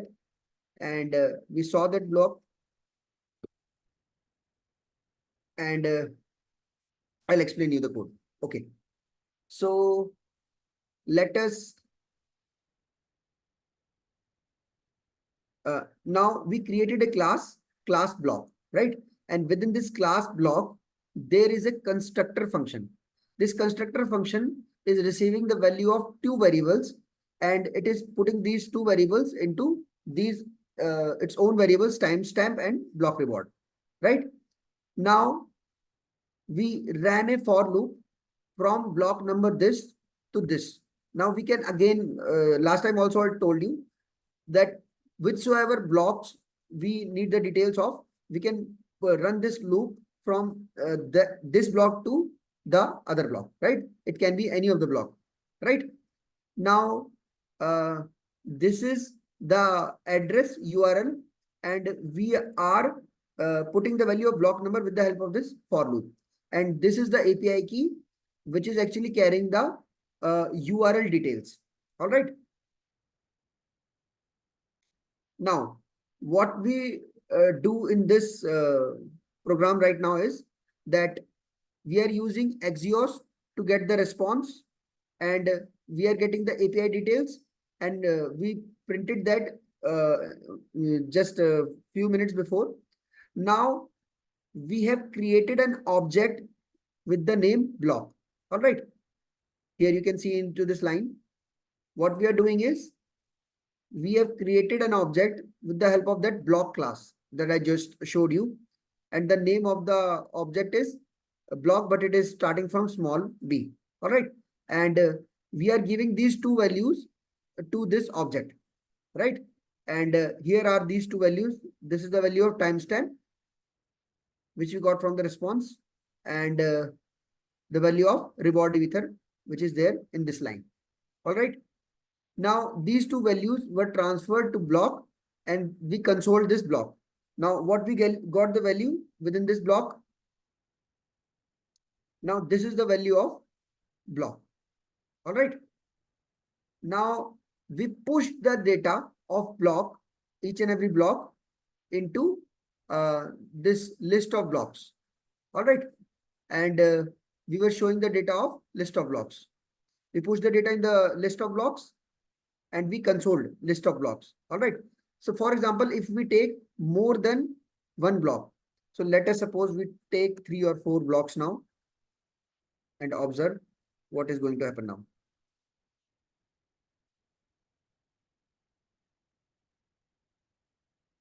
All right. So these are the blocks getting created. 1, 2, 3, 4, 5. We created 5 blocks with the help of this code.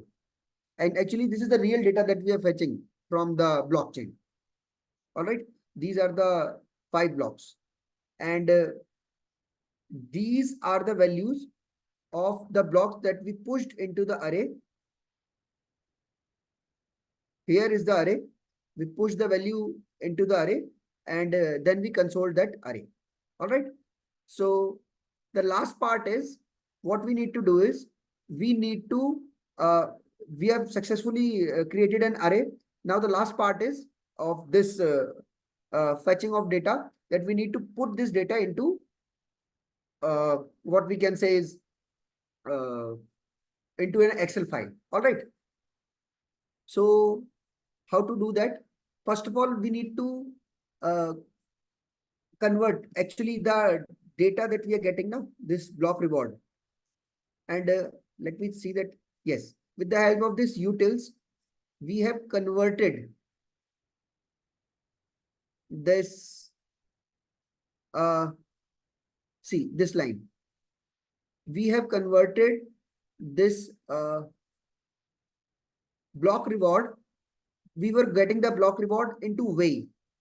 In detail, when we'll study, then we'll be able to understand there are further units of way and all.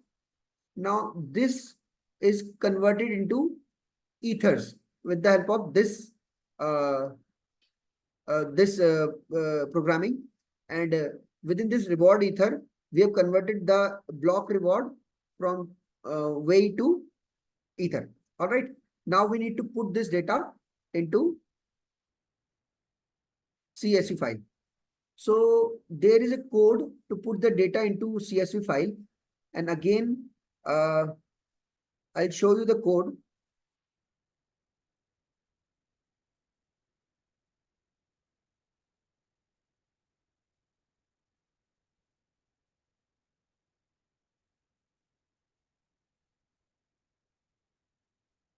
So,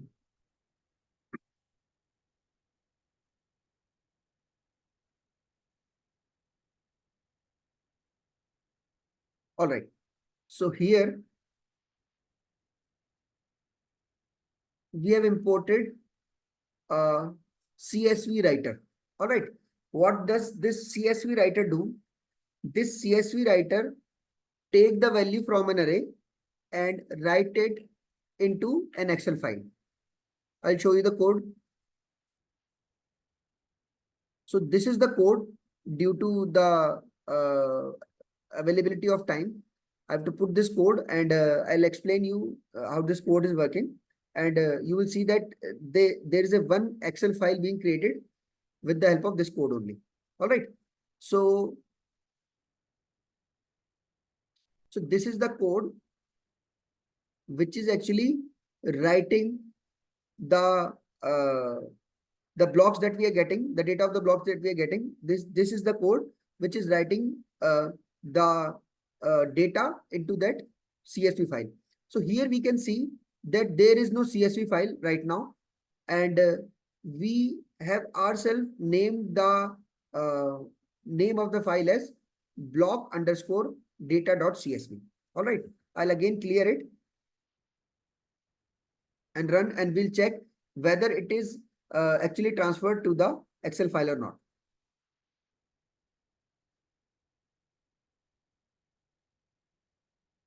Okay, so it is now creating many blocks. Let me stop it, and I need to lower down. Okay, it is running from 123 to 623. Let us run it to 123 to initially, then we'll be downloading, or we'll be fetching much data to train the AI. But let us take it from 123 to 128, and we'll get the details of the 5 blocks. All right, I'll run it again.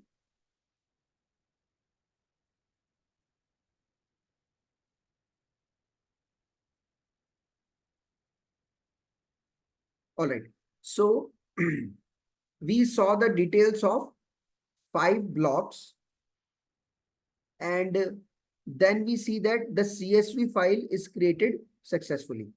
And what the name that we saw, block underscore data dot CSV file is created successfully. All right. So we see that the same data is there in this file. Did you see that? That the same data is there into this file. Okay. Let me check it out in the form of Excel only. So the name is block underscore data. Let me go on to the folder.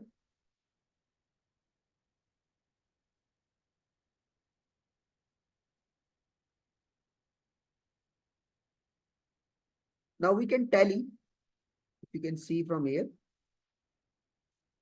that the details of the data that we fetched from the blockchain is the same. Okay, let us tally the data. That the first data is 168 and last 607, 619, 631. So the data is 607, 619. Okay, this is the same data. Now we fetched it for 5 blocks. Can we fetch it for 10 blocks? Yes, we can fetch it for 10 blocks. But before that, we have to actually close this file because it will not be able to fetch that data and save it. Okay, we have got these 5 blocks. Now it's a time to get the details of the 10 blocks, and we'll then observe that are we able to get that into that Excel file, and this same file will be overwritten again. Okay, so we ran from 123 to 128. This time we are going to run it to 133. Okay. Now we'll see that we have created 4 blocks.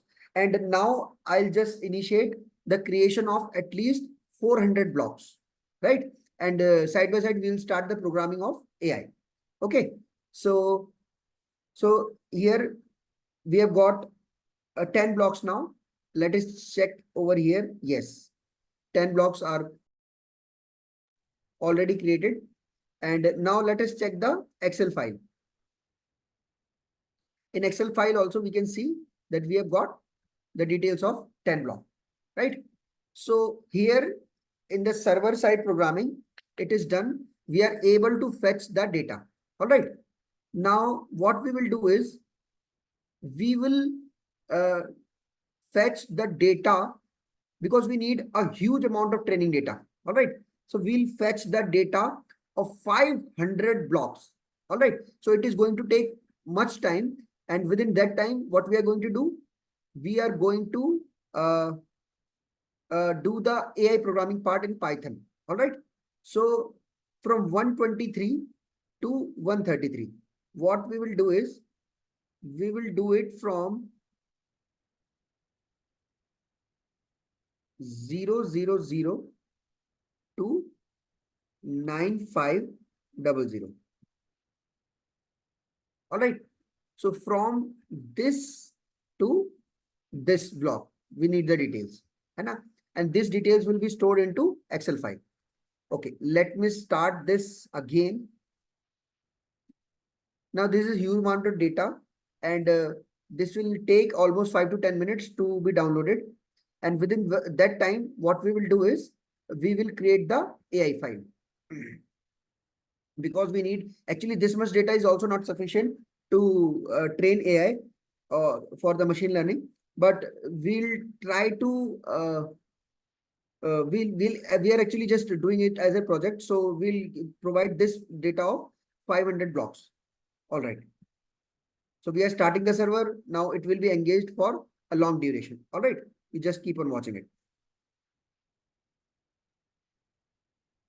All right, so the stamp creation is started. When it will reach to 500, at that time, what will happen is it will create an Excel file. All right, you just give me a break of 10 seconds, and then we'll start making the AI file. Okay.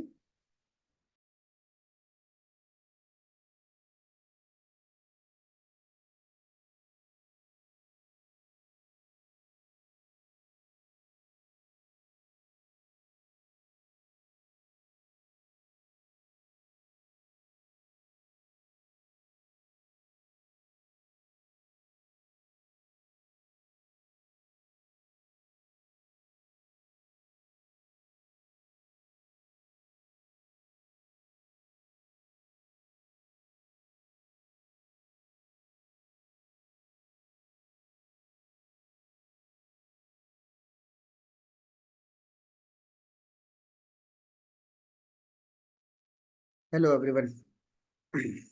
So these blocks are created, and within this time only, when the blocks are being created, we need to do our AI part also. All right. So,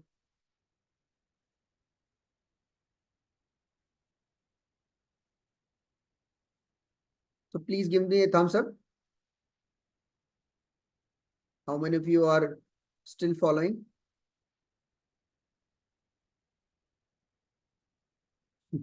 Okay. Nice to see your enthusiasm. All right. So what we'll do is we'll create a file in Python and we'll be using Google Colab for it. All right. And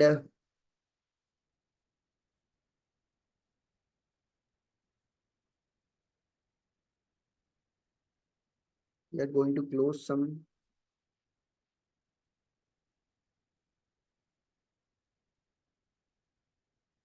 Okay. We'll be coding further on Google Colab.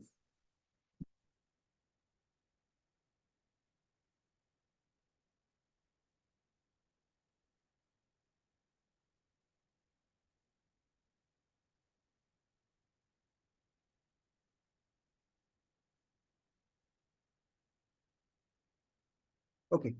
So we'll create a new notebook. It takes some time to create the notebook.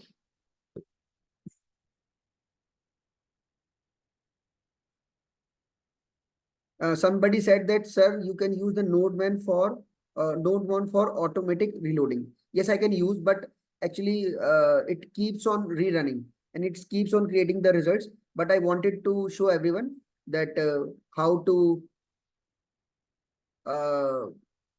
run and how to watch the results every time. Okay. So Etherscan is online, means you can have the Etherscan.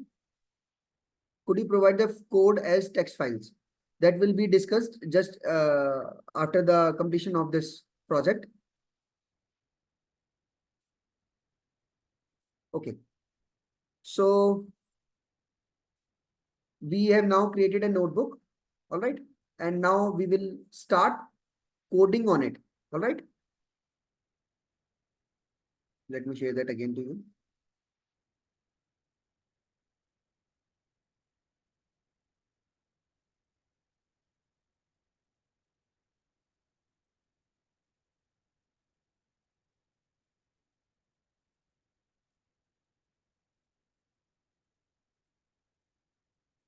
Okay. First of all, we need to import some files, namely pandas, numpy, and matplot.lib.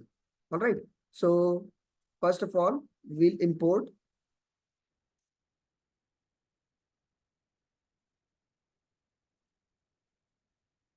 pandas as PD,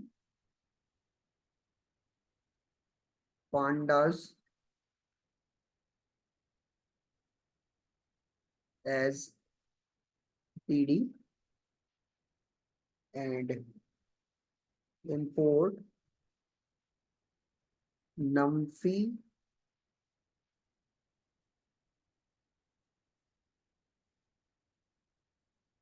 numpy as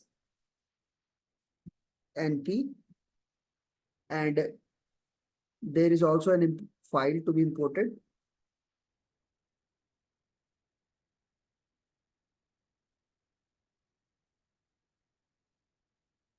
Now when we'll use them, then you'll come to know that why these files were important. All right. So let me run this code. When we run this code, if this code is all right, then here it will indicate us that this code is all right. Otherwise, otherwise it will show the errors uh, just below this code.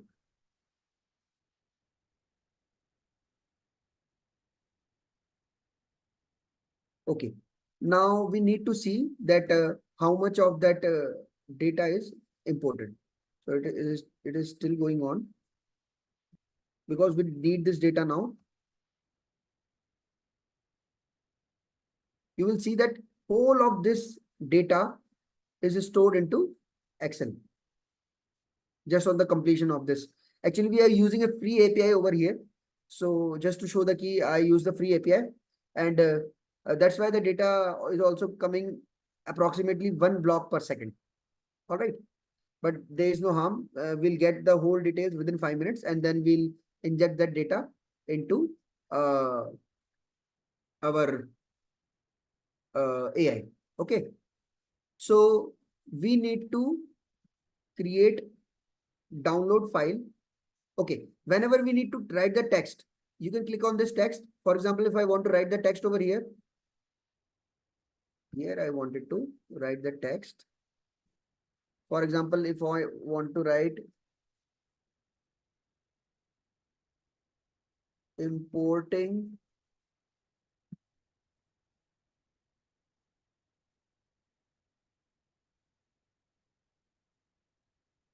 no, here I wanted to create some code. I should delete it. All right. So now what I want to do is, now I want to uh, download.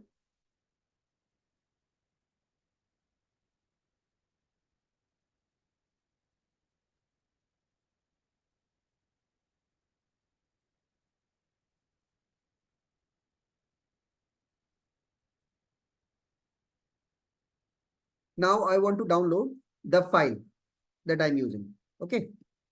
Okay. So the command to download is uh, pd, that is pandas dot read underscore csv.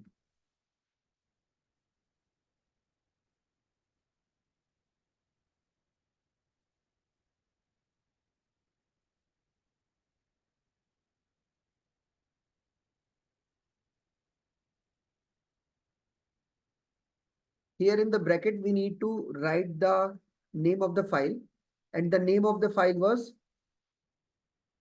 uh, when we'll be getting that file, then we'll get the name of the file, and we can create a variable known as download file, and we'll get the file into this download file.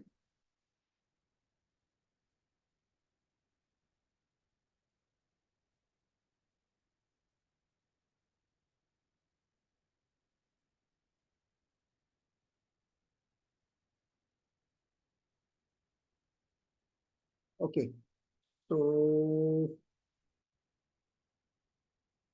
I did a little mistake that I kept that Excel file open, and due to which what happened is, uh, at last it showed busy. It was already downloaded, but it did get into the uh, Excel file. But there is no problem. I've got one more file already prepared, so we can use that file actually. So the name of the file is training data. It has also got the same details, which is the details. Here I've got the details of around 500 blocks and their timestamp. So we have got the two details, timestamp stamp and block reward. Okay, we need to be quick now, and we need to quickly complete because we have got just 10 minutes now. So I'll be again pasting the code and explaining that code to you. Okay. So to download, we need to have the file as training data. Okay. So we got the file training data. Now here I can get the file.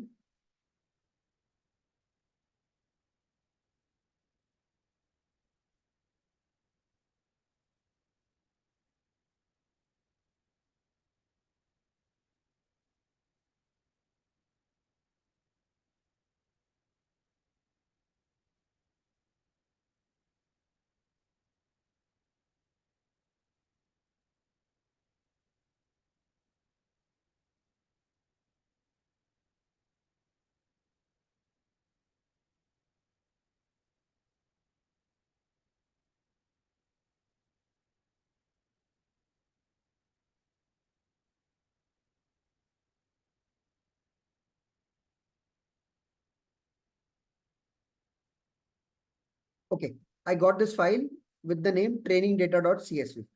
Now, while I run this file, I've used print df for downloaded file. And let me see that if I got the file or not. First of all, let me check if the file is working properly. Okay, it has got the details. It has got 10 pages, 500 entries. All right. Let me close that file and now run this code. This is a Python code. Okay. So what we have done till now, we have fetched the data from the blockchain, and now we have got this data into Python, and now we are going to hand over this data into machine learning. All right, into some machine learning code. Okay, let me now just plot the data.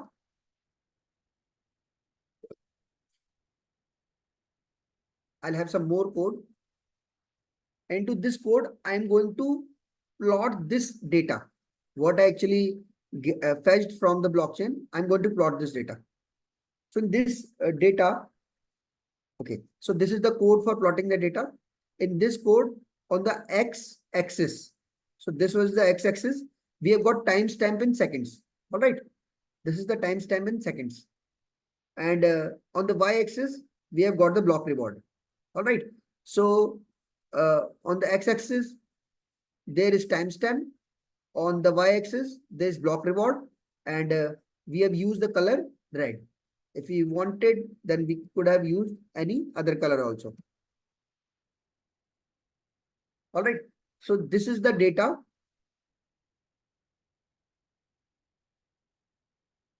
When I rerun it, then it is showing in this format.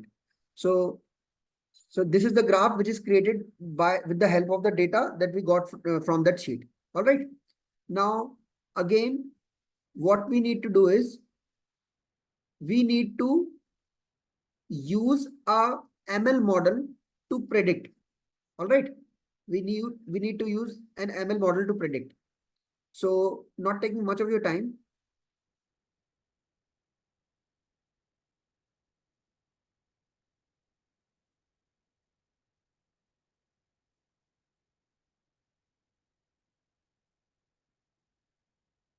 Okay. You can give me a thumbs up. Actually, we have actually done something great right now. Okay. So new timestamp. I can see your happy thumbs up flying.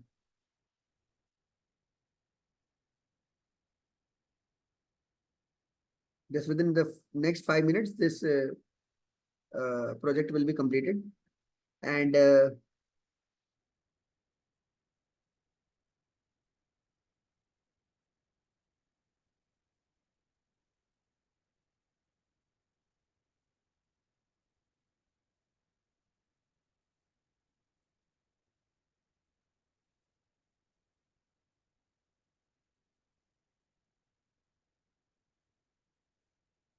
it is showing me some error.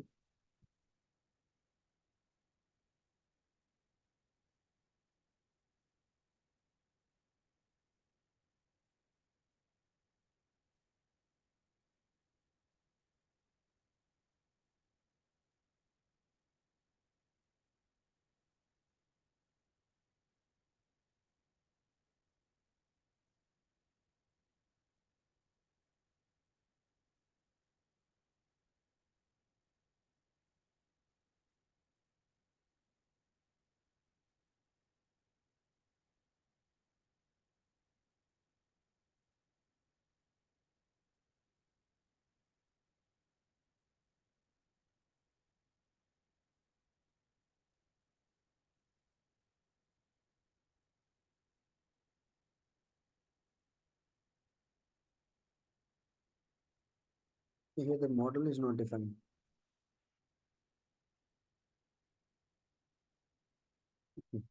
Let's see how we can get onto this model.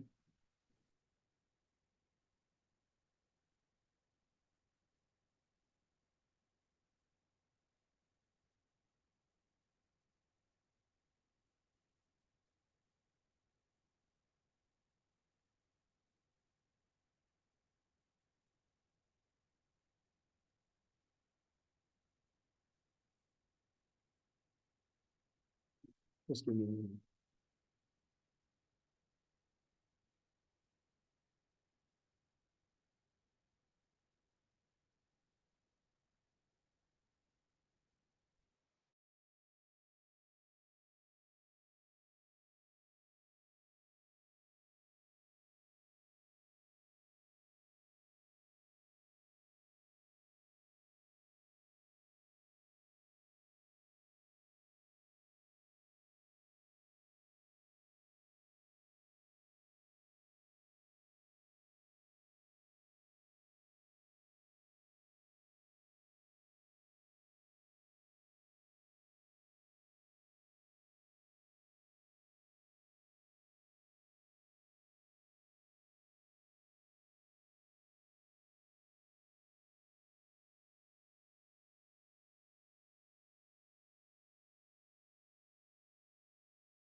Okay, now we need to create a model first of all.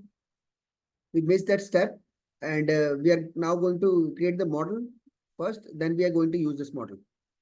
All right, so this is an ML model, and we'll create the model first, and let us write down the command which is used to create the model.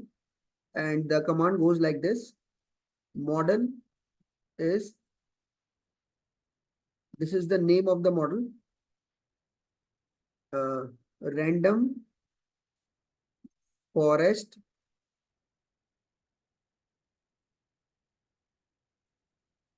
regressor, n underscore estimators.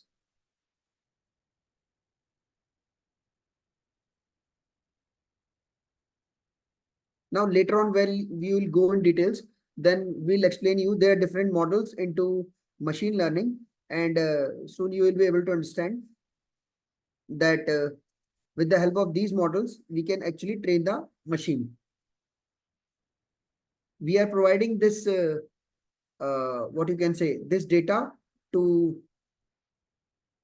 this Python, with the help of Python, to the machine, and the this is the machine learning model.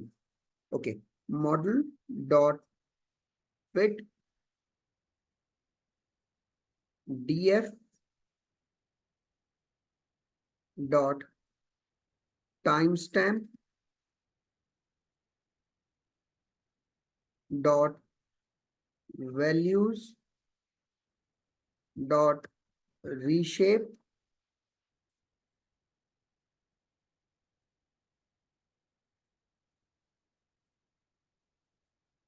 -1, comma 1. Right now, this is quite tough for you guys, but what you can do is just observe that how it is done, and later on you will get the detail how can you learn these things in very detail.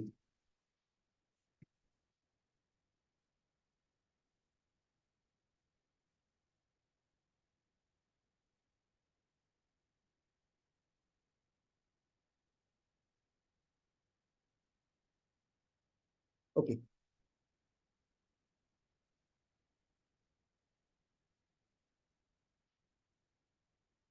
now we also need to, it is showing some error.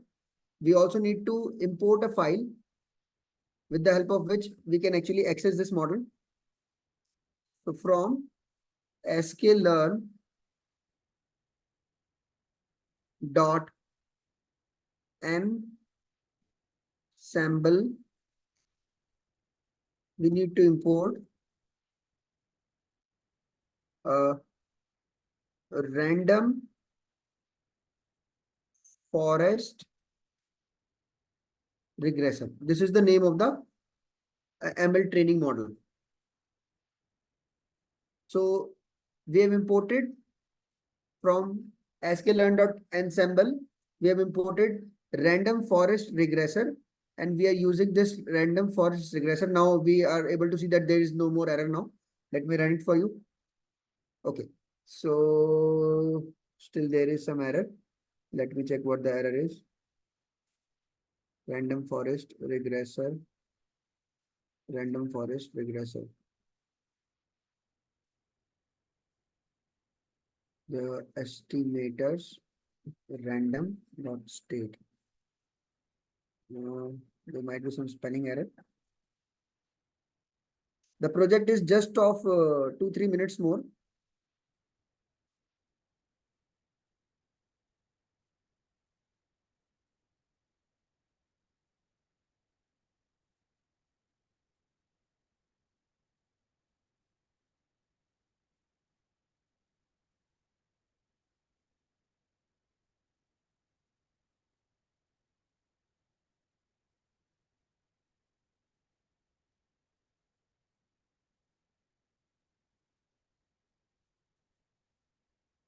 Now it is n estimators random state.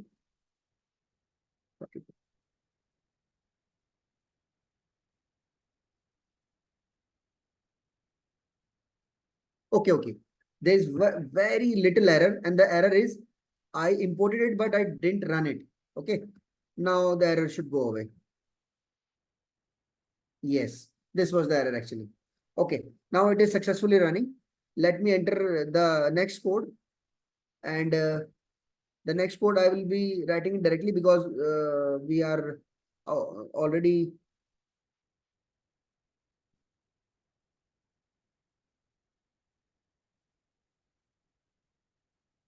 running out of time.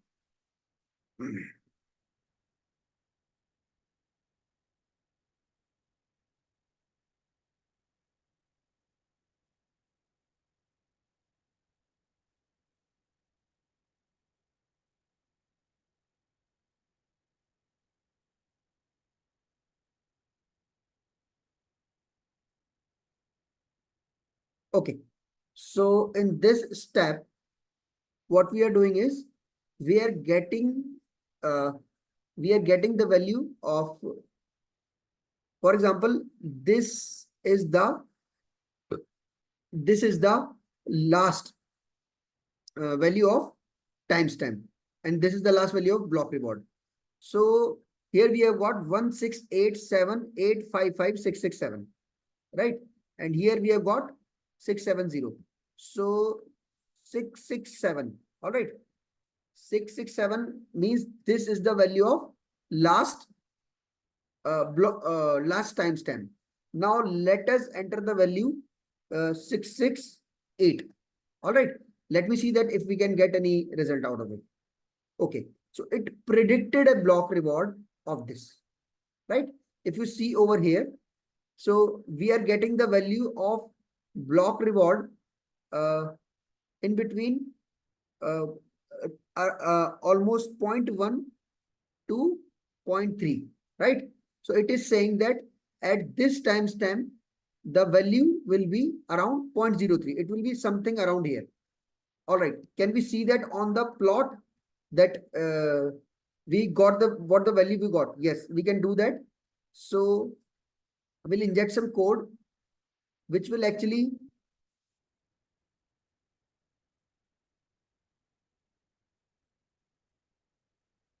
show us.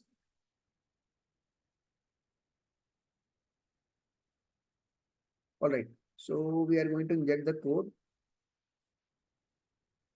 All right. We can inject the code here only.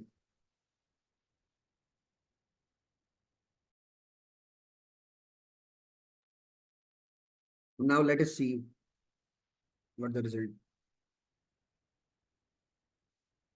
Okay. So the problem is that the number is 168. We need to be very close to this number.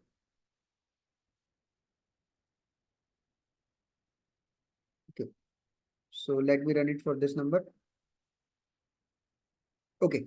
So this is the predicted result. All right. So the predicted result is here only, right? Now, if we want the last value of the timestamp is 667.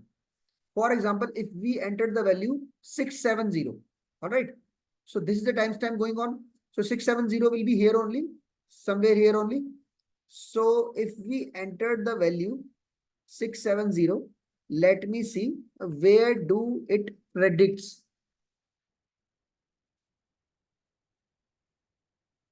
Okay. So it predicted over here, right? So this was the code. What we did in this code, we imported the required files first of all.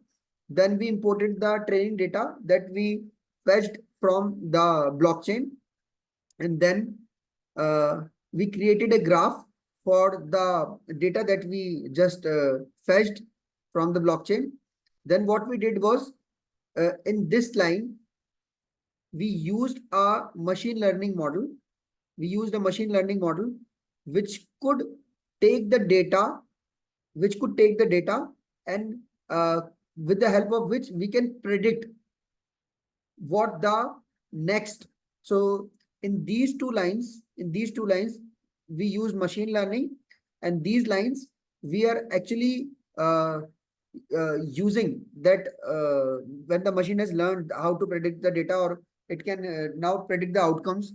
Now we are predicting for the timestamp, that for the we are predicting for the data which was actually not available, right? That's why it is known as prediction. So we can put the timestamp over here, and the machine can now predict for us. Although these predictions will not be so accurate, because the amount of the data that actually is required for the machine learning should be very abundant. All right. But then also it is predicting quite right that this is the predicted data given by red, and the data points are given by blue. All right.